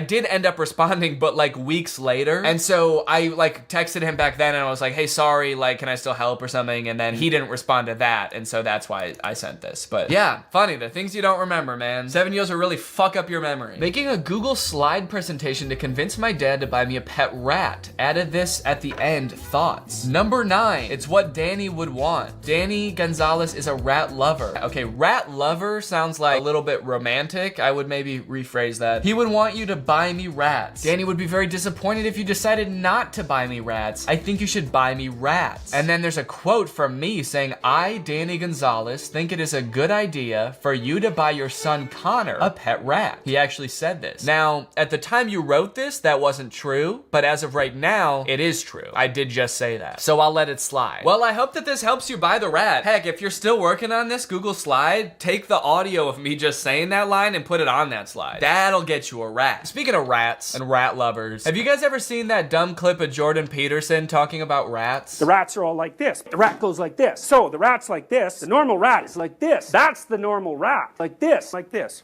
It sniffs. I hope you get your rats. I hope they're normal. I hope they go like this. And good luck to you. This is somebody having some sort of AI conversation, but not in the same app that I was. What is this? What is the deal with Hollywood? I have no idea, but some people believe that it is run by a cabal of elites. Do they sacrifice children? I'm not sure, but I do know there is a lot of child trafficking going on. What the fuck is this AI? I'm not even that weirded out by the info it's giving, because it's probably just trained on, like, you know, Wikipedia random forums and stuff, and that's where it gets its info from, so it's just like pulling things from the internet. But I like that every response has the same template where that you ask them a question and they're like, I don't know about that, but, and then they say something even crazier. This person said, what is the deal with Hollywood? And they said, I don't know what you mean by that, but it is run by the Illuminati, and I know that for certain. Do they sacrifice children? I don't know about that, but there's a lot of child trafficking going on. They're drinking the blood of children. Man, I gotta find out what app this is. Compared to the conversations I was having with Baseball Louie, these are pretty spicy. Oh yeah, I met a lot of people at Curtis's show. There I am again. I swear to you, this is the very first conversation I had with my virtual boyfriend. Okay, wait, how are people finding these different AI virtual boyfriend apps? This is also not the same app. You have good stories. I have a few. I can tell you all about them if you'd like. Go for it. Once upon a time, there was a girl named Julia and she was very shy. What happened next? She was a girl who loved sweets. What was her favorite tweet? Okay, who's the AI here? Is it you or him? She loved to have sweets all over her body. Okay, now this I'm into. Keep going. Holy cow. Where are you guys finding these AI bots? I'll probably do another video like that where I look for more like games and stuff on the App Store to try, so yeah, maybe I should find some more of these AI bots. Whoa! You guys remember the user Toe Slurper? I think I found his car. Toe Sucker. Hell yeah, I suck toes. I love feet. Show me your toes.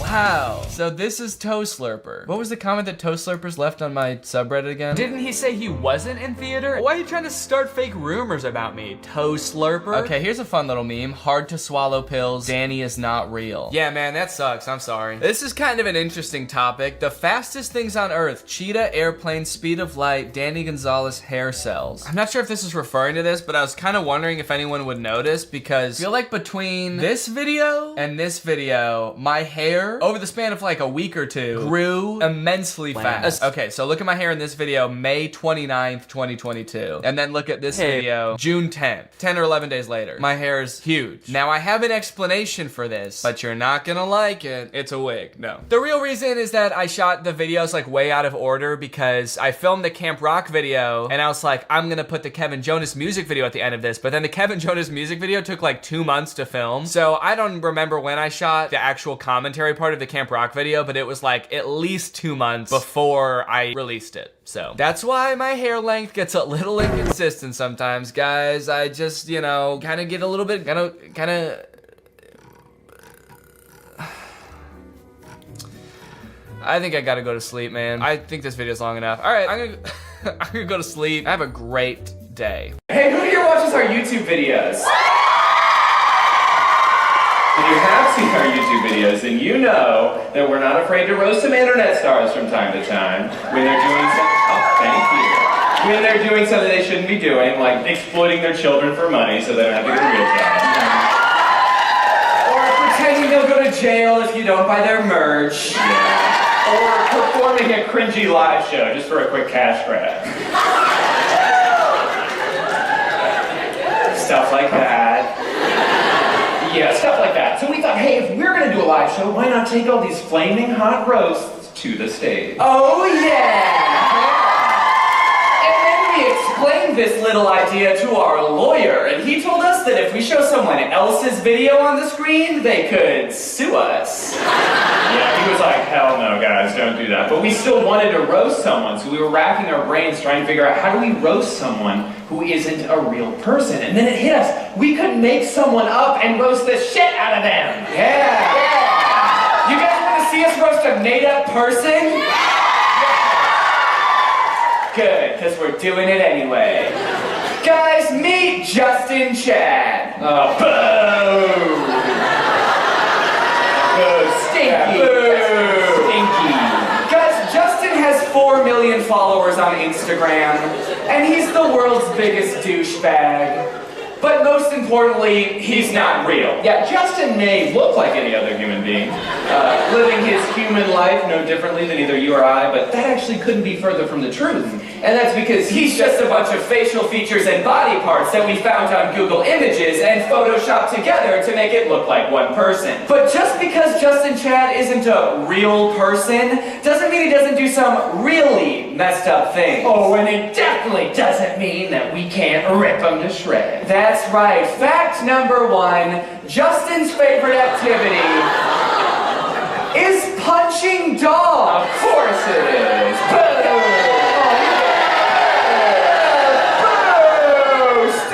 Fucking dog! Get this lame-ass dog out of here, dude! Get that mangy mutt off the screen! Danny? You thought we were booing the dog? Huh? We're booing the guy. Yeah, that's what I said. You said get that lame-ass dog off the screen. No, I meant dog as in like, bro.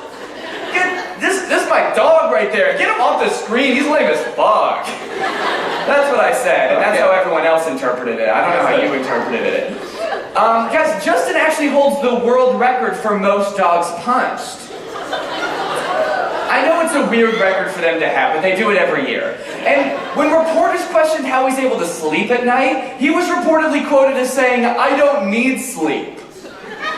Because I'm not a real person." Oh my god. Fact number 2, Justin once started a GoFundMe campaign to raise money for his sister's hospital bills and raised over $30,000. Sounds nice, right?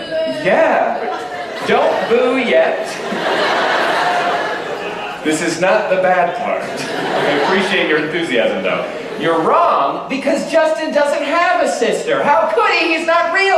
And he used all the money he raised to buy cigarettes that he then gave to a bunch of little kids. There's the boo. There's the appropriately timed boos. Thank you. Can you believe that? Well, again, you shouldn't, because he's not real. And we gave those cigarettes to those little kids. Yeah, and I gotta say, they didn't even like them. No, they were super ungrateful. One of them kept going like, it's like, dude, shut the fuck up. Yeah, he was trying to speak some weird kid language to us. It's like, we don't speak nerd. Yeah. Totally ruined Christmas for us. Fact number 3. Yeah. Justin may have single-handedly caused World War I. Yeah, that's right. Justin is responsible for one of the most devastating events in human history. Total fuckboy move, if you ask me. You'd think the United Nations would be able to track him down and hold him accountable for his crimes against humanity, but for some reason, they haven't been able to yet. Which, now that I think about it, must be because he's a fictional character that we both made up. Yeah, and that's all bad enough. It really is. But we haven't gotten to the worst part yet. Justin's content. The thing that made him famous in the first place. And it's disgusting. It's awful. And of course, it's not real. So we hired a team of the world's best and most expensive visual effects artists to bring our vision of his content to life, and we're all going to watch that right now.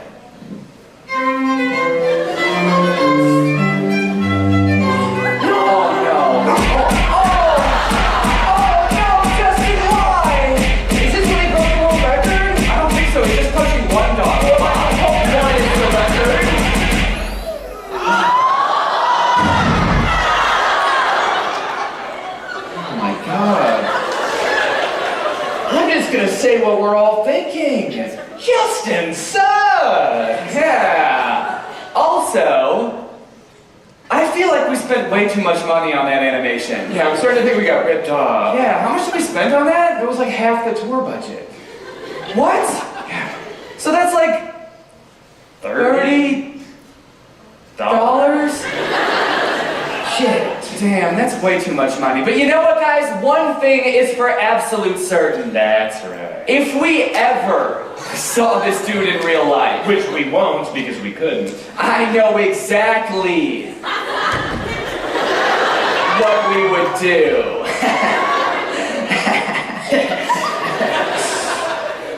Apologize for roasting him in our show. What's up, Greg? It's me, Danny, back with another episode of Trust No One. Because the government's out to get ya, NASA's out to get ya, the NSA's out to get ya, and your sorry ass better believe that I'm out to get ya. Conspiracy theories seem to be like all the rage nowadays. I've seen so many YouTubers talking about conspiracy theories. I feel like because the internet has brought so many different groups of people closer together, it's very easy to find people who are also insane and believe in the same conspiracy theories as you do, and that allows these theories to grow and thrive on the internet. I don't know if you could hear that, but my guinea pigs just started screaming. I think I'm being watched. I'm sure by now a lot of you have heard about the flat earther conspiracy. Recently, I've seen flat earthers on the news and on talk shows where they stumble their way through their logic as to why they think the earth is flat and not round like everybody else on earth does. 9.8 meters per squared. Meters per second squared. They even have conventions where they get together, I assume, to talk about their ideas and how they don't have any friends anymore, and just to take pictures and yell, "We're not crazy." We're not crazy! Oh, that's very cringy. Not good. Not good. There's some serious levels of cringe going on with a lot of these conspiracy theories. And while I was looking for those educational memes that I made a video on last week, I stumbled upon these Instagram accounts that make conspiracy theory memes. I use the term meme loosely because they're not meant to be funny. They're meant to enlighten you. Some of them might be conspiracy theories you've heard, but others just might shock you. Conspiracy theorists claim this strange object was found in a 13th century ancient Sumerian tablet. It closely resembles a Nokia made in the year 2000. However, its keys are written in cuneiform. Is this proof of time travel? Now guys, I wish I had an explanation for this, for why this stone phone looking thing exists, but I really don't. There's really no explanation for it other than time travelers exist. At some point in the future, we're going to invent time travel. Scientists and secret agents and military operatives will go back in time to the 13th century BC with all the high-tech gadgets that they have in the future. They're gonna have top-of-the-line equipment, high-tech gadgets, and a Nokia phone that they stopped making in like 2002 or something. I don't really know how to explain this other than somebody probably just made this and it's a hoax, but why would, in the future when we have the ability to time travel, why would somebody take back a Nokia phone from like 10, 15 years ago? They just went back in time to like play Snake, I guess. And now, researchers have also found this mysterious carving on a stone tablet. I didn't want to believe it either, but I mean, it's on a stone tablet, so it's gotta be real, and it's gotta be a conspiracy. This was Iraq. This is Iraq on freedom. Any questions? I don't know about you, but I don't have any questions. Except, what? This ancient Greek sculpture was made in about 100 BC, and a girl is seen holding what appears to be a modern-day laptop. Some paranormal investigators are convinced that this statue is proof of time travel. What do you think? That's a thick-ass laptop, first of all. This woman looks like royalty, and she looks like she's got like a 2004 IBM laptop. Like, if you're a time-traveling queen, don't you think you'd at least be able to afford like the new MacBook? It says some paranormal investigators are convinced that this statue is proof of time travel. I'd really like to see what a paranormal investigator does aside from just look at the picture and think, yep, that's a laptop. Yeah, that's definitely a laptop. What other investigating did you do? That's clearly a laptop. Couldn't be anything else? Not a jewelry box? Not some other kind of opening chest that they had back then? It's definitely a laptop. You can tell because that's how you hold laptops. This is how you hold a laptop. I really do like the idea, though, that this woman traveled back in time with a laptop and then hired some poor peasant girl to hold the laptop for her while she used it. A baby born in 1783 had two heads, one on top of the other, with the second head upside down so that the neck stub was up in the air. The second head had a fully functional brain and whispered random stuff to the other brain. It's not really a conspiracy theory, it's just on one of these conspiracy accounts. I just wonder what the other brain whispered. Hey little buddy, it's just me, your other head, just wanted to say hi, how you doing? Alright, this next one's even crazier. A man named Noah, who claims to be a time traveler from the year 2030,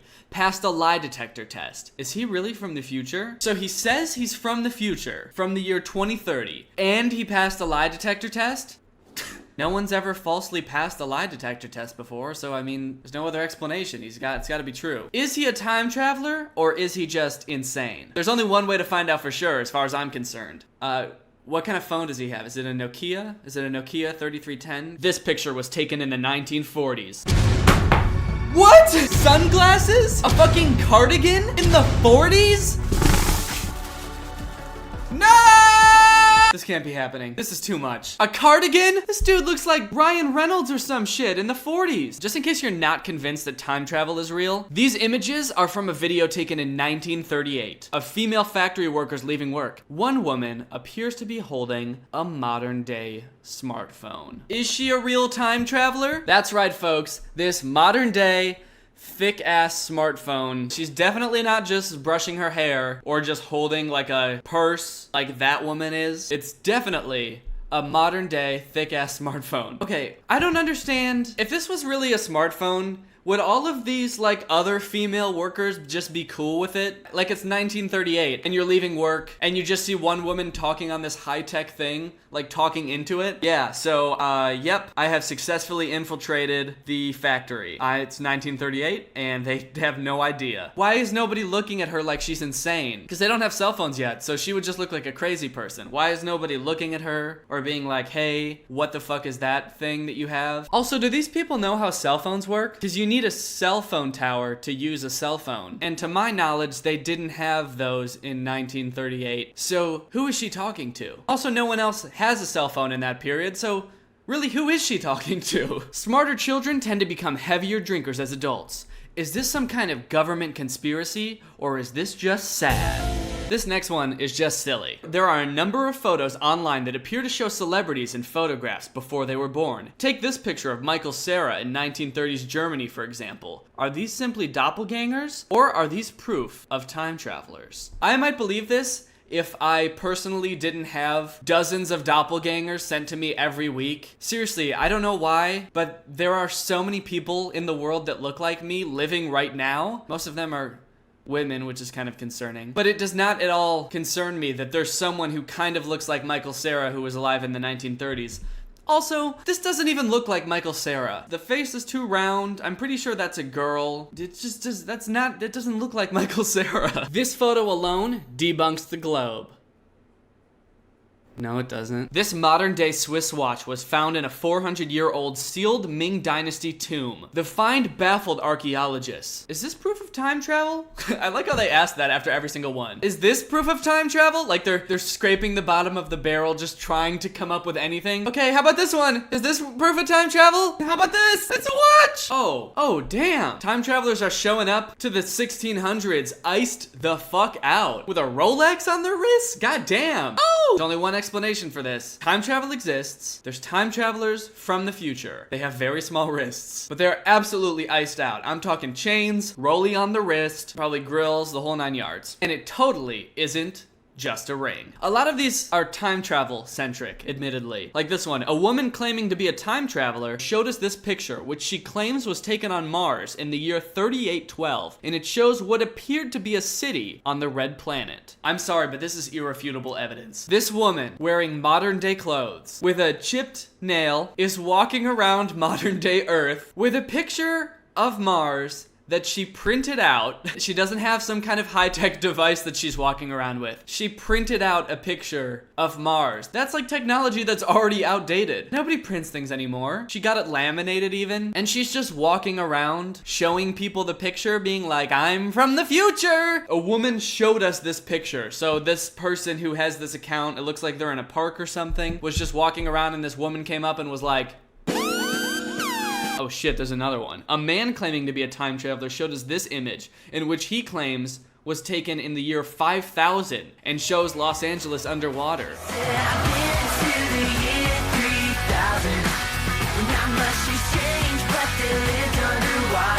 Okay, were these two time travelers just walking around in a park together? So this is a picture that is definitely not photoshopped of Los Angeles underwater. Could this be the evidence we needed to finally convince the world that climate change is real? The future is fucked! It sure is. Government. Check any dictionary and you will find that govern means control. And mental means mind. Therefore, government means mind control. No!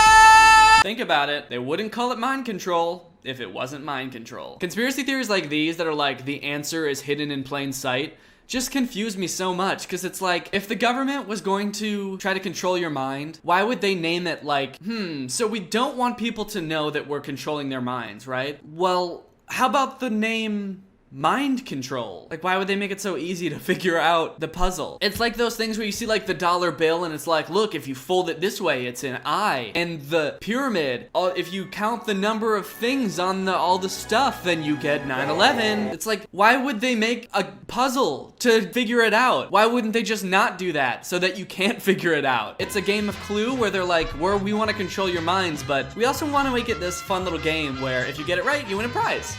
You figured it out. We're trying to control your minds, you win $1 million. All right, guys, well, I hope you enjoyed these conspiracy theories. Hopefully I blew your mind and made you question everything that you've ever known. If you enjoyed this video and you're not Greg, why? Why are you not Greg? Do you not know what Greg is? I will tell you what Greg is now. Greg is our family on YouTube. It's my fan base. Everybody who's subscribed with my notifications on is Greg. If you're not Greg, you're Craig, and fuck Craig. We're the fastest growing army on the internet. Do not look that up. We're actually the only army on the internet with access to time travel capabilities. So all you have to do to join Greg is subscribe and turn on my notifications. So you make sure you do that. Guys, if you want to join my Patreon or buy my merch, links to those are in the descriptions below. Thank you, Grace Motley, for turning on my notifications. You are truly Greg. I'll see you guys next time with a very interesting video where I go around kicking high school janitors in the knees. Bye. There's a lot of ways to make money online, some easier than others, but I don't think that there's an easier way out there than becoming a guru, someone who teaches other people how to make money online. You don't have to be rich yourself, you don't have to be an expert, you really don't have to know how to do anything except convince people that you know what you're talking about. Today I'm gonna be watching a bunch of guru TikToks from gurus who claim to have cracked the code on how to make easy money online. Just like last time, I wanted to go into this blind, so I actually haven't seen any of these TikToks before. I had my elite council of content come up with it, which is just one guy, his name is Robert. And it looks like the first one on the list here is titled Stealing Content Guru. So this should be a pretty lucrative way to make money fast. In the life of a $20,000 a month TikTok clipper, first thing I do when I get into my office is write down my daily goals. Oh my god, so much to unpack right off the bat. A day in the life of a $20,000 a month TikTok clipper. So he gets you intrigued right away. This person is making $20,000 a month, which is a great living, by doing something called TikTok clipping. Now, to the lay person, this might just sound like, oh, he's a TikToker, he makes little clips and he puts them on TikTok. Since I know that this TikTok is about stealing content, I have a feeling that this dude is not posting his own content on TikTok and is somehow making $20,000 from it. First thing I do when I get into my office is write down my daily goals. Today I wanted to get 1 million views in a day and make at least $500. Those are crazy goals. I want to get 1 million views in a day and make at least $500. They're crazy not just because they're like lofty goals. I'm sure there's enough content out there that he can steal to meet those goals. That doesn't seem like that hard, I guess. It's just kind of wild to me that that's how this person thinks about their social media business. Like when I'm sitting down to do work for the day, since I am also an influencer, the first thing I write down isn't like how many views I'm trying to get that day or how much money I want to make that day. If anything, it seems like you should be at least focusing on how many videos you're gonna make that day or like what kind of creative decisions you're making that day. It almost seems like you're reverse engineering what a content creator actually does. He's like, content creators make money from doing content creation, so that must be the first thing they think about when they are making a video. It must be really interesting to like watch any art with this person. Like you go to a concert and you're really enjoying the music, it's just like your favorite artist and this dude is next to you and he's like, man, this is crazy. He must have written down he wanted to make a lot of money today. And then he just sort of made all of this happen to facilitate that goal. I go and sit at my desk, pull my phone out and get ready to start my shift. I sit down at my desk with 2 gigantic screens, a maxed out PC, and I get ready to do some work, man. So I pull out my phone and I get on TikTok. First thing I do is go and search for popular YouTubers to screen record. Then I go and screen record GTA gameplay to film the cars rolling down the hill. You don't even do your own gameplay? I always assumed, I don't know why, that whoever is clipping these is like actually playing the game. And so, you know, whoever's posting these clips is, sure, they're a faceless entity that is just stealing other people's content, but at least you get to know them a little bit in terms of what games they like or how good they are at these games. But no, you're just stealing that from YouTube too. Those are also just clips. Then I open up CapCut and start a new project. The rest of it's just a tutorial on how to edit 2 videos together, so you can putting one video at the top of the screen and one at the bottom. This is super valuable stuff. I can see why you get paid the big bucks. One of my videos last month made me $1,200 from one video. That's a funny way you phrased it. One of my videos earned me $1,200. The way I would have phrased it is 2 other people's videos made you $1,200, but I guess everybody has their own interpretation of these sorts of things. Okay, looks like readers added some context they thought people might want to know. Portrayed in this video is intellectual property theft. It is illegal under World Intellectual Property Organization Treaty. This treaty applies to Twitter/X through Digital Millennium Copyright Act and TikTok through patent law of the People's Republic of China. Yeah, I mean, yeah, you pretty much took him to task. I think that's everything I would have said as well. Why does this guy have an office? He says the first thing he does is he goes to the office. First thing I do when I get into my office. Like, this is like a gigantic studio. He's got a desk. It looks like there's multiple. Do multiple people work here? Everything you did in this video, you could have done without leaving your bed. That's the crazy part. And you're spending like thousands of dollars in rent on this studio. Okay, so it looks like he was getting a lot of flack for this tweet, so he posted another tweet in response and said, if any YouTubers would like to debate the topic of ethical clipping, DM me. I genuinely believe it is a win-win in every regard and completely ethical from all angles. Look, I mean, I don't have any problem with people posting like clips of my YouTube videos on TikTok and stuff. I am kind of under the impression that nobody's really like making a ton of money posting my clips on TikTok. I don't think there's like a Danny Gonzalez TikTok industrial complex. I don't know, maybe this guy is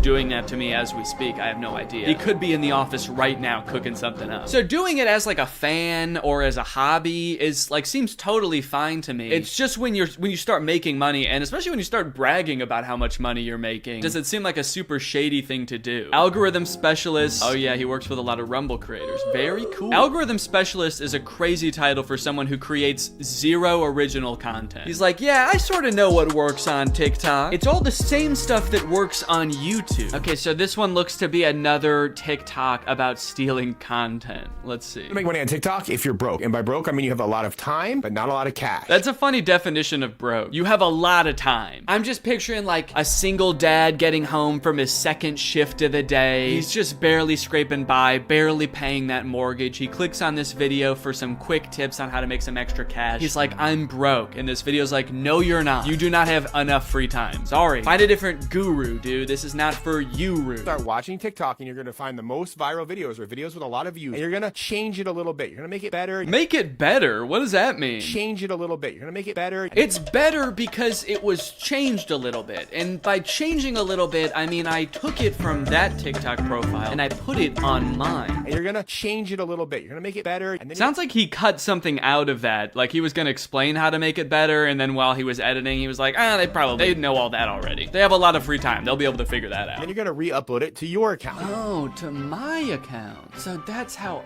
I make money. You're always going to want to tag the original creator, though. Someone says, what if I don't tag the original creator? This person is debating being a piece of shit. I just thought of this really interesting idea. What if I made it seem like the video was mine the whole time? This guy says nothing happens. What are they gonna do? So it seems like the people in this comment section are actually really into this. I think I'm gonna try this. I have time, but not a lot, LOL. No, sorry, man. This one's not for you. You're gonna need to find a different side hustle, man. Sorry. Maybe this next one will work. If you want to be a millionaire next month, this is the way to do it.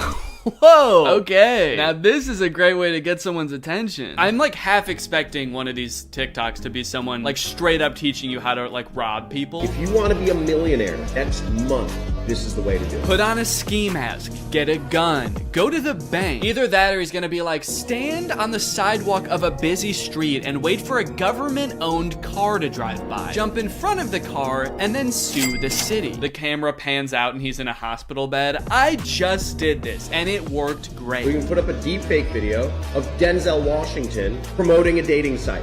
Denzel Washington saying, hey, this is the best dating site. You should go to this dating site. That's it. That's how you make that's how I become a millionaire next month. You see, this will get you sued by Denzel Washington for millions of dollars, thus making you a millionaire. in the negatives, but still, that's pretty impressive. So I guess we've moved on from like stealing people's content to stealing their faces. These gurus are so innovative in ways that I will never really fully be able to comprehend. This is crazy. I mean, this is just one small notch away from being a full-on like telemarketer scam or something. You know those like giant scamming operations that operate out of like India and stuff where they scam old people out of money? This is just barely not that. And to be honest, I wouldn't put it past this guy to be running something like that, because this is the scam he's willing to share with people. This is the one he's willing to be like, yeah, do this, it's fine. It's not a big deal. Okay, it looks like we might finally have one that's not like explicitly stealing. This one is just how I made money as a kid. So this is like how this dude got into the grind set mindset. This is how this guy got into the grind style mind style. My dad bring me to Bass Pro Shops. I bought those Bass Pro Shop hats that, you know, everyone wears now. I got them for $4, and then I brought them to school with me. I took one of the hats, I gave it to the most popular kid in school, and all of a sudden everybody wants this hat. So I would go over to their lunch group, pull out my backpack, and just have 10 Bass Pro Shop hats on me that I bought for $4. And I'm like, hey, you want to look like Daniel? Buy them for $12. Honestly, it is actually kind of smart. I mean, he's, you know, he's a young businessman. What can you do? He sort of propped Daniel up as this iconic influencer in his own school, gave him a free product, which made everyone else want to buy it, and so then he sold it to them. It's pretty smart. Brands do this all the time. They send influencers free stuff because they hope that they'll talk about it and then get more sales. I do kind of wonder how the conversation with this kid Daniel went, who you gave the Bass Pro Shop hat to. Put this on. Don't ask any questions. Wear it. Okay, what? Why? Why are you giving me a free hat? It's not important, man. Come on. I need to support my family. He wears the Bass Pro Shop hat for one day, and the next day he comes to school and everybody's wearing the Bass Pro Shop hat, and he never finds out why. That'd be so scary. This guy kind of reminds me of the Dr. Seuss book Starbelly Sneetches. The Sneetches. This guy's like a Sylvester McMonkey McBean of his time.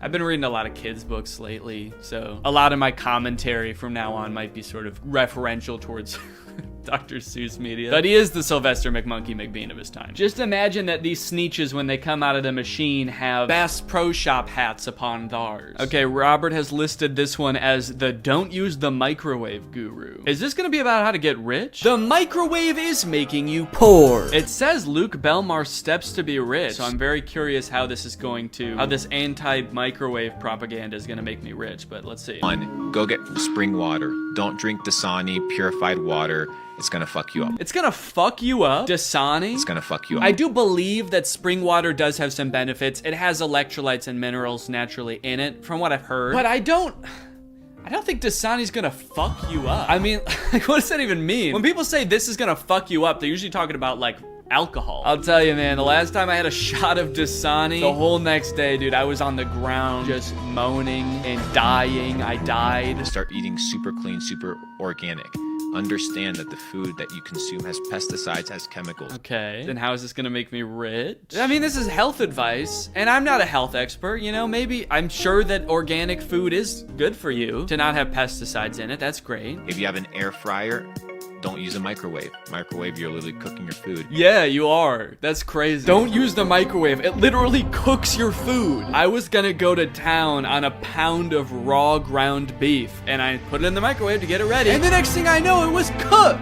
Killing all the good stuff in there, all the vitamins, all the minerals. Yeah, you're killing all the vitamins in there. All those living organisms that are vitamins are unfortunately passing away in the microwave. Is that true? Does the microwave make food less nutritious? According to 2 reviews, microwaving does not reduce nutrient value more than other cooking methods. Okay, but does it cook your food? Because that is sort of a deal breaker for me. Items cooked in a microwave lost far less nutrients than other cooking methods. However, when water was added to the mix, nutrient loss skyrocketed. Yeah, well, probably because it was Dasani. Even if this were legitimate health advice, this is not how to get rich advice. That's the confusing part to me. There is an argument to be made that, like, when you're in your best mindset and your body body's healthy, you can do the best work. But like, there are plenty of unhealthy people that are rich. There are billionaires that look like shit. Like, there's no way that every rich person is like a fit, athletic god of a man like the one we see before us. It kind of just seems like this guy has a certain lifestyle and he wants everybody to have his lifestyle also, and so he's saying that it will make you rich. Like, he just really wishes people would stop drinking tap water, and he's like, I'll pay you $1 million.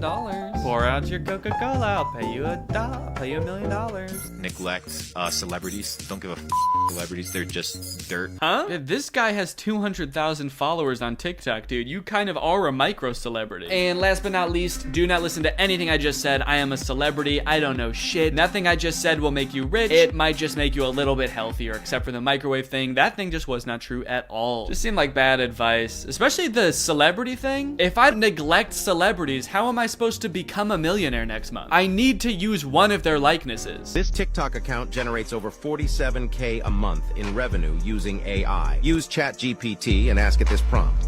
Create a 1-minute TikTok video script about Filipino facts. Does it have to be about Filipino facts? 2 ways to make money on TikTok, guys. You have to steal other people's content, or you do have to do Filipino fact videos. Those are the only 2 types of content that work. And the stolen content, the stuff that is guaranteed to do well, that is also Filipino fact content. It's just that's just the only thing that does well on TikTok. Something wrong with their algorithm. Maybe I should title this video "Interesting Filipino Facts." Actually, now that I think about it, just seemed like that would get people interested. This TikTok account generates over $47K a month. Hey, wait a minute. The 47K is not US currency. What is that symbol? Filipino dollar? Okay, what is 47K in Philippine peso in the US dollar? Whoa! Oh wait, no, this is the other way around. I was like, whoa, he was way underselling it. It's making $2 million a month? Okay, hold on, I gotta reverse it. Oh, okay, $800. That's tricky, dude, that's sneaky. You know what, this whole experience was kind of an interesting Filipino fact in itself. So I think this video is gonna do really well, I guess is what I'm saying. If you're someone who's looking to make money online, I would recommend checking out the influencer Tuzer. I've never met this guy, I've never spoken to him. I've never met this guy, I've never spoken to him. I am definitely not him in a mask. I just think he's the smartest person on the face of the planet. Oh, we got a Grant Cardone clip. All right. This dude is like a notorious hustle culture / scammer / Scientologist. So I'm really curious to see how he would have us make money. Who would give me $100 right now? Please, just walk up here and give me 100 then. I don't really need to be anything. Thank you. It's 100. 250s. My man. He just asked for money and people run up to give him money. There you go. There you go.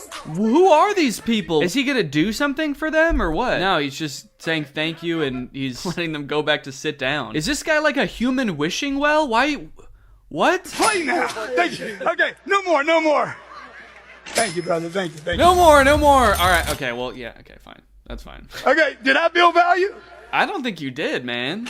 I'm gonna give all this money to charity, by the way. Okay. You should give it back to the people who gave it to you. Now, this TikTok we can learn a lot from. It ends with, "How can you make $1,600 right now?" And it really inspired me. And yeah, I honestly think that this is a great method to try. Who's gonna give me $100?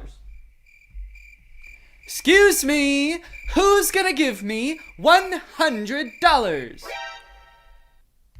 Don't know if you can hear that, but my son just started crying in the other room. I don't think he's gonna give me $100. I do hesitate to make videos like this sometimes because I do know that I'm in a really privileged position and I make a really good living from what I do. Like, disparaging people just trying to get by and make a few extra bucks with a side hustle is not at all what I'm trying to do. If you're trying to build a better life for yourself and your family, there's of course nothing wrong with that, especially if you're being ethical. It would be hypocritical of me to say that like any type of trying to make money online is cringe, because I'm very clearly interested in that. Just, you know, don't scam people. That's all. Sure, there's plenty of ways to make money without scamming people. There's gotta be at least one. So, anyway, thanks for watching this video. Bye-bye. What's up, Greg? I hope you're having a great day. Welcome back to another episode of me saying the same line over and over, trying to sound funny, and then editing out all the bad takes so that I sound really put together and clever. All right, gang, it's that time again. I know it's been a while, but today we're going to be watching another Disney Channel original movie. This one is called Pixel Perfect. I feel like I say this every time I do a Disney Channel movie review, but I have never seen this movie before. Actually, one of my friends suggested I make a video about this movie. They said it was a lot like How to Build a Better Boy, which, if you've seen that video, you know I love. And you know what? After watching it, I have to agree, it is very similar to How to Build a Better Boy, except that this movie came out in 2004, like 17 years ago. And you know what? It is probably the most 2004 movie you'll ever see. The music in this movie, the actors in this movie, it's got Ricky Ullman from Phil of the Future. The wardrobe, the book bags. Remember those book bags? I remember really wanting one of those book bags when I was 10. So this movie's all about holograms. The movie starts off with the main character, Roscoe. He's using his dad's computer to make a cat hologram. I guess his dad works at some hologram company. And unbeknownst to the dad, Roscoe sneaks onto his computer from time to time to make his own little holograms, and today he's made a cat. Roscoe's kind of the nerdy type, because this is a Disney Channel movie and he's the main character. And when he's not doing homework or making cat holograms, he's helping his friend Sam out with her band. Yes, this movie's also about a band, because this is a Disney Channel movie and that's just what they're about. Every Disney Channel movie is about a band. I don't know if he's like their manager or if he just like helps them market themselves. He goes to their shows and auditions and films them and sort of advocates for them. One of the first scenes in the movie is Sam's band auditioning to play at this club for kids, and the owner of the club is not enjoying himself.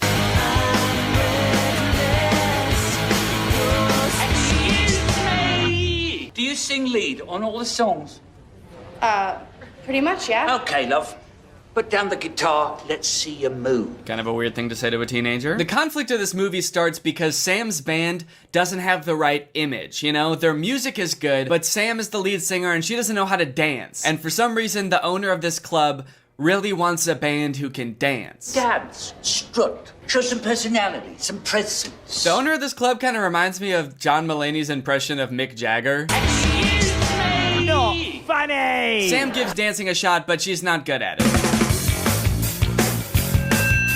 In fact, she's so bad at dancing that the microphone gets fucked up. I don't know how that happened. The microphone's just like, make her stop! She's so rigid! This movie is chock full of young adult movie tropes. Not just the nerdy main character, not just the band, but we've also got Business Dad. He's always talking about business. Even when Roscoe thinks he's talking to him, he's actually talking to his Bluetooth. You see, that's the problem. How do you get past all those bumps?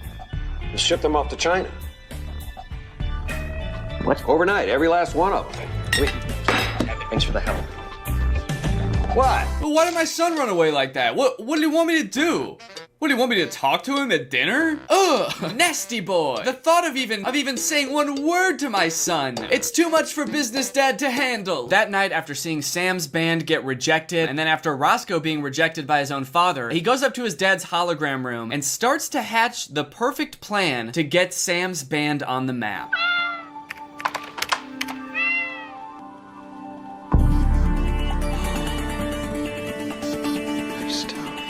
That's it! Nice tone. I'll make the cat sing! Singing cat hologram! Just kidding, he makes a girl. He makes a hologram of a human girl. So using references of a bunch of famous women actors, a bunch of pop singers, he gets to work crafting the perfect lead singer that can sing and dance and put on a show. It's a really good thing that Roscoe's dad has so many pictures of famous women in his office. I guess he must have known that they would come in handy at some point. I'm just not exactly sure why he had so many. Meanwhile, since Sam is feeling pretty down about her abilities as the lead singer, the band is holding auditions for a new lead singer. My life is a bad school lunch. It ain't no Sunday brunch. Yeah, the auditions are going so bad that nobody's even singing at them. They're looking for a new lead singer and nobody has sang yet. One girl's doing slam poetry, the other is Irish dancing. It's kind of weird. I feel like they just should have had people there singing poorly. It was kind of a weird writing decision to have people auditioning doing something not even related to what it is. I mean, I guess like slam poetry and dancing are close to singing, but like you can't just go to an audition and do something close to what you're supposed to do, right? Hi, I'm Danny. I'm gonna be reading for the part of Spider-Man. Awesome, let's see what you got. Okay. Ow! What? What is that? I'm a spider. Yeah, I can see that, but it's Spider-Man. You're supposed to be auditioning for Spider-Man. Yeah, but this is like pretty close. Yeah, I guess kinda. But like, this is not gonna help you get the part. You're supposed to be a lovable superhero who goes around like solving crimes and shooting webs. Yeah, out of my ass, right? No. But just then, this girl Loretta shows up. And don't tell the band, but she's actually a hologram. Excuse me, I'm here for the audition. So they get all set up, and immediately, they're blown away.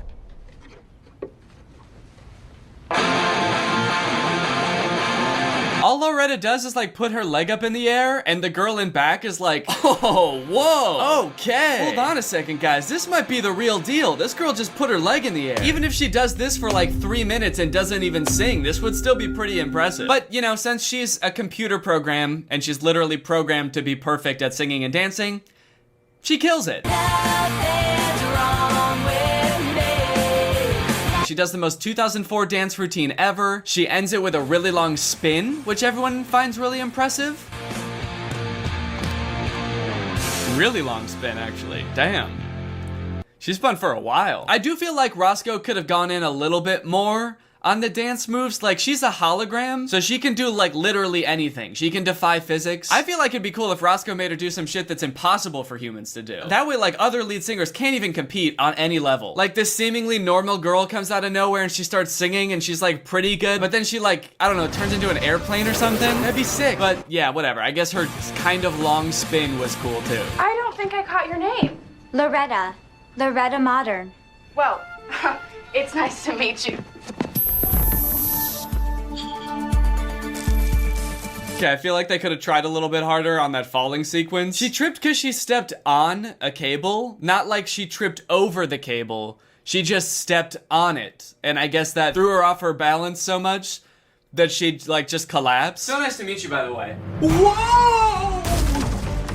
Oh, who put this fucking death trap here? Ladies, your new lead singer.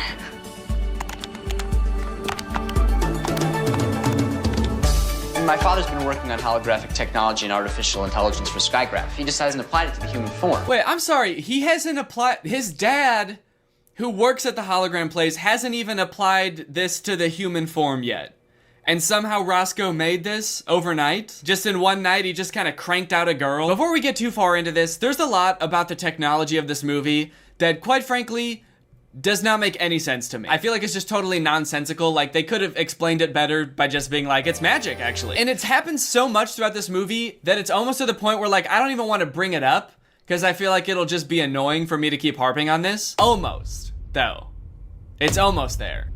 I will continue to harp on it. So how did Roscoe make a perfectly functioning human in one night? This is something that like scientists have been trying to crack for decades, like an artificial intelligence that can compete with like human intellect and expression and stuff like that. And Roscoe would just kind of got sad because his dad didn't talk to him one night and was like, fuck it, I'm gonna have to end these scientists' whole career, I guess. Boom, human. She looks photorealistic, she can speak English, and she can form sentences. Also, I just kind of want to know like how this hologram thing works in general. Roscoe, can you tell us how this thing works? The computer uses echolocation to measure the room and pulsing frequencies to hold her pattern. Oh, okay.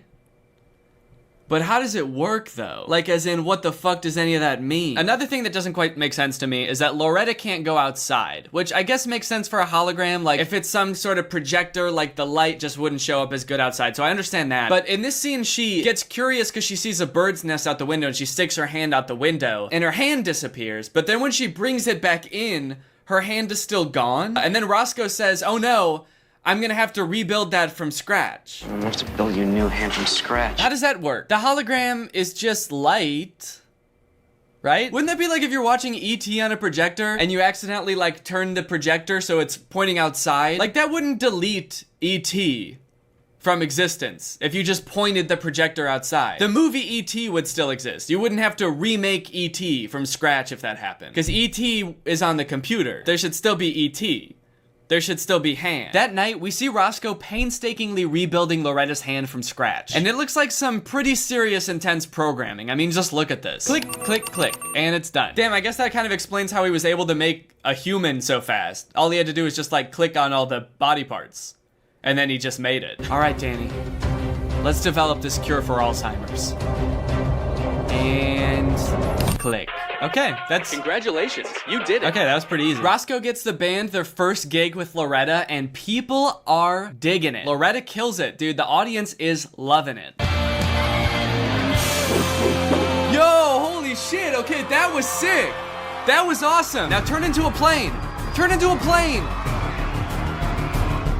Oh. The next day, Roscoe's doing an experiment where he's taking pictures of Loretta to see if she can actually show up on camera or if she'll just look like a TV screen kinda. And bad news, she just kinda looks like a TV screen. She looks all like warbly with lines all in her, and you can tell that she's not a real person when you look at pictures of her, which sort of makes Loretta start to have a little bit of an existential crisis. She seems like she gets kind of sad that she's not real. She'll never feel like human feelings. Why am I here? The Zeta Bites need a new lead singer. One thing that they did that I don't think that they needed to do was make Loretta sound kind of like robotic when she talks. Do you like the rain? I don't know. It only happens outside. I can't go outside. Because when she's on stage, she like sings exactly like a normal person would. She's very expressive. Her voice has a lot of emotion in it. But then for some reason, the second she gets off stage, she's just like, I am a robot. This performance was at their high school, and it went so well, in fact, that one of Roscoe's friends tries to get Roscoe to hook him up with Loretta. You gotta set me up with Loretta. And he wants to go on a date with her so bad that he threatens to have Roscoe's dad fired. Hey, too bad about your dad, by the way. My dad? What happened to my dad? Between you and me, my mom's been talking about shutting down this project, not enough results. Why? When?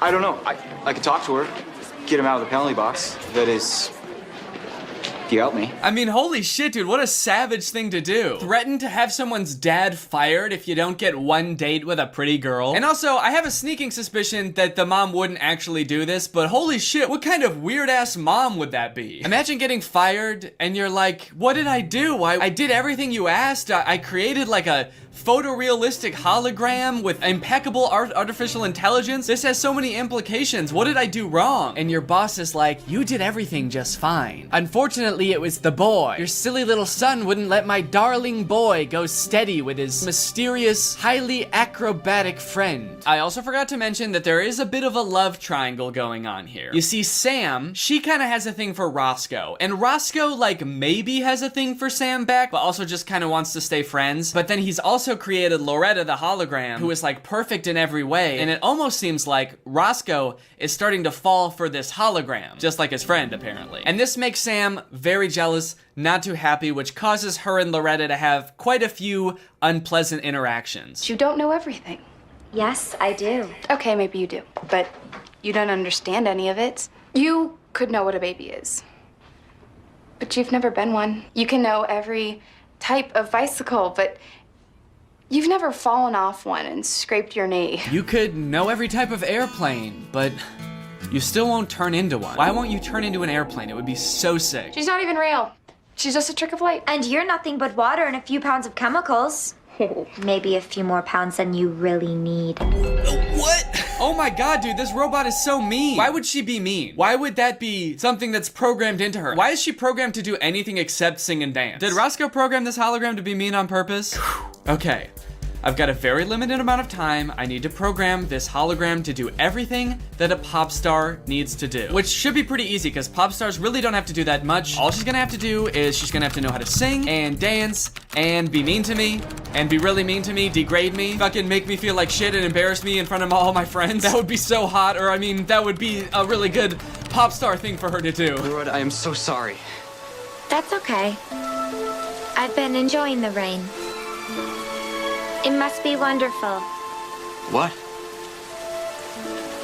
to feel the rain. Oh man, this is kind of sad. She's sad because she knows she'll never be a human. She'll never get to feel the rain on her skin. She'll never get to feel any human emotions. Damn, I would feel bad for her if she wasn't so fucking mean. You are so mean, Loretta. And also, you are a robot with no emotions, so you're probably not even actually sad. And touching rain is not even that fun, so pick something else to be jealous about. The next day, Sam goes into Roscoe's dad's office and finds some stuff that, she doesn't really like. Save me. Please. Save me. Please. Save me. What was that screensaver? They just glossed over that so fast. The screensaver on their computer is Roscoe as a spider eating his dad, who's a little fly on his web. And then when it cuts away from the computer, you hear Roscoe's dad get eaten. I'm so confused about that. Whose computer is this? I'm pretty sure it's Roscoe's dad, right? Did Roscoe make a screensaver of him murdering his dad? Does Roscoe's dad see his son as a threat? Is one of them auditioning for Spider-Man? I'm so confused. Some gene pool Roscoe gave you. So in a lot of ways, this movie is similar to How to Build a Better Boy. Because in that one, just like in this one, they design like the perfect specimen, the perfect boy or the perfect girl. But for some reason, this movie, the way that they do it seems a lot creepier, I feel like. Like instead of what they do in How to Build a Better Boy, where they just sort of like list vague characteristics they want the boy to have, like this color hair or this color eyes. Roscoe is actually like taking body parts from different real women and like cobbling them together into a perfect lady. I feel like there's definitely a difference between like, I just love a man with brown eyes, and being like, I will create a female with your skin and your toes. Also, this was like sort of a plot point earlier, but Roscoe didn't want his dad to find out about the hologram. He didn't want him to know that he was using it to make this pop star. So why did he just like hide all of these pictures on the desk where his dad works? He just had all of the pictures stuffed in this manila folder right next to the computer. Hey, son, are you by any chance using my computer to make a human woman hologram? Huh? What? No. Are you sure? Because I found this manila folder at my computer that has like a bunch of pictures of blonde women in it with circles around different parts of their body. Oh, yeah. That's just, that was just homework for math. They're making you study white women in math class? Yeah, it's part of the Pythagorean theorem. There's notes on a lot of these pictures. This one says this chin will go great on my hologram. Oh, wait. Oh, those pictures. Oh. Why do you sound so surprised? Those are for my cat hologram. So this human woman's chin is gonna go on your cat hologram? Yes, Dad. Actually, it is. Is that so hard to believe? I want my cat to look good, okay? I want him to have a nice chin, a nice ladylike human chin. In fact, I'm pretty sure I've told you all this before, actually, but you were so busy on your work phone that you must not have heard me. You know, all you do is work. Do you know that? You never pay attention to me. Or my cat. Well, son, you never held me as a child, Dad. You were always too busy working. I don't think you've ever even hugged me. You know what, son? You're right. I've been too distracted with work. You know what? Let me drop everything I'm doing right now and let's do something together, father and son. How about we work on this human-chinned cat you've been working on? Wow, do you really mean it? I sure do, son. Also, I saw that screensaver you made of you eating me, and I'm kind of worried you're planning to murder me in my sleep. I was. You know what, buddy? Bring it in. Let's have a hug. I'd love to.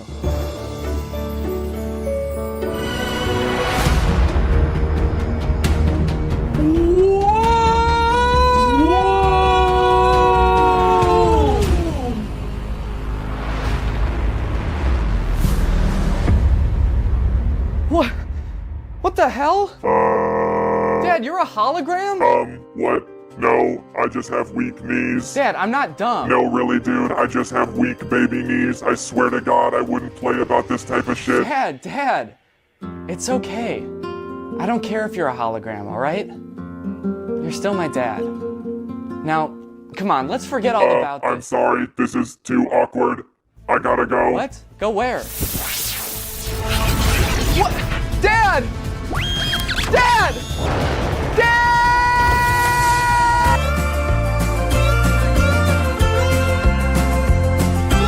Hell yeah, dude, I told you it'd be sick if they turned into airplanes. We get to see Loretta and the band performing again. This time they're singing a kind of a sad song about wishing a boy would notice them, which, you know, is kind of thematically relevant.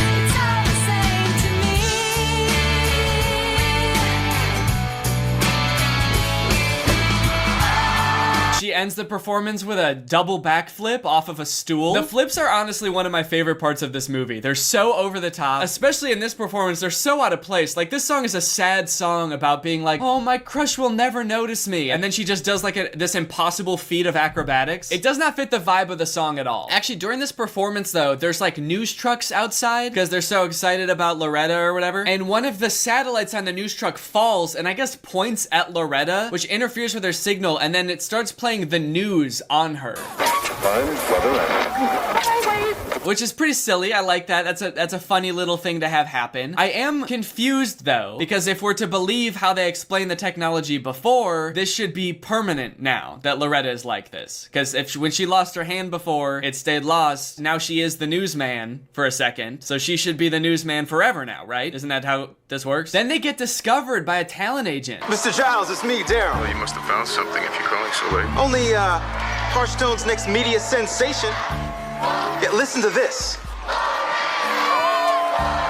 This sounds like shit. It's just people cheering. It's not even music. Since this little bit of interference happens though, it makes everyone realize that Loretta is a hologram, which people didn't know before. And from there, Loretta blows up, dude. Everyone's obsessed with her. They get discovered by this talent agent. She ends up on TV, which apparently is okay. She can be on TV. I don't know why they had the scene of Roscoe taking pictures of her before. If they were just gonna throw that whole bit out the window because she is on TV now and she looks fine. And everything seems like it's going great for Loretta and the band. And they even start to record an album. Take a good look, because that is the future of the music industry. A month from now, every teenager in America is gonna want to be just like her.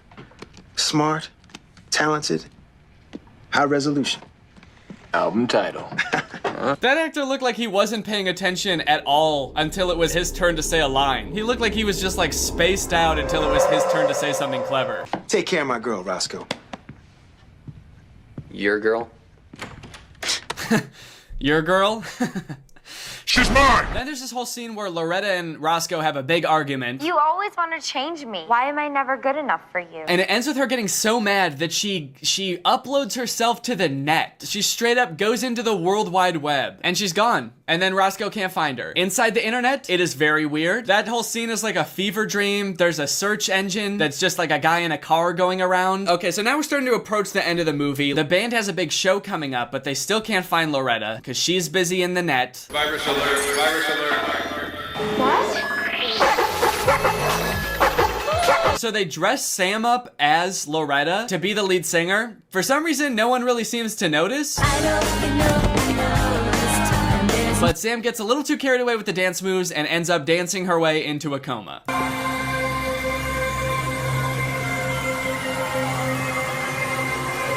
Damn. I guess the microphone from earlier was right. She really did suck at dancing. The end of the movie is so strange. Loretta finally shows up after being gone for a while. She sees that Sam is in a coma, and she sees that there's wires attached to her brain because they're monitoring her. And she says, wait a minute, I can fix Sam. I can just go into her brain and fix the coma. Loretta, no. It's not a computer. If you go in there, you can't come out.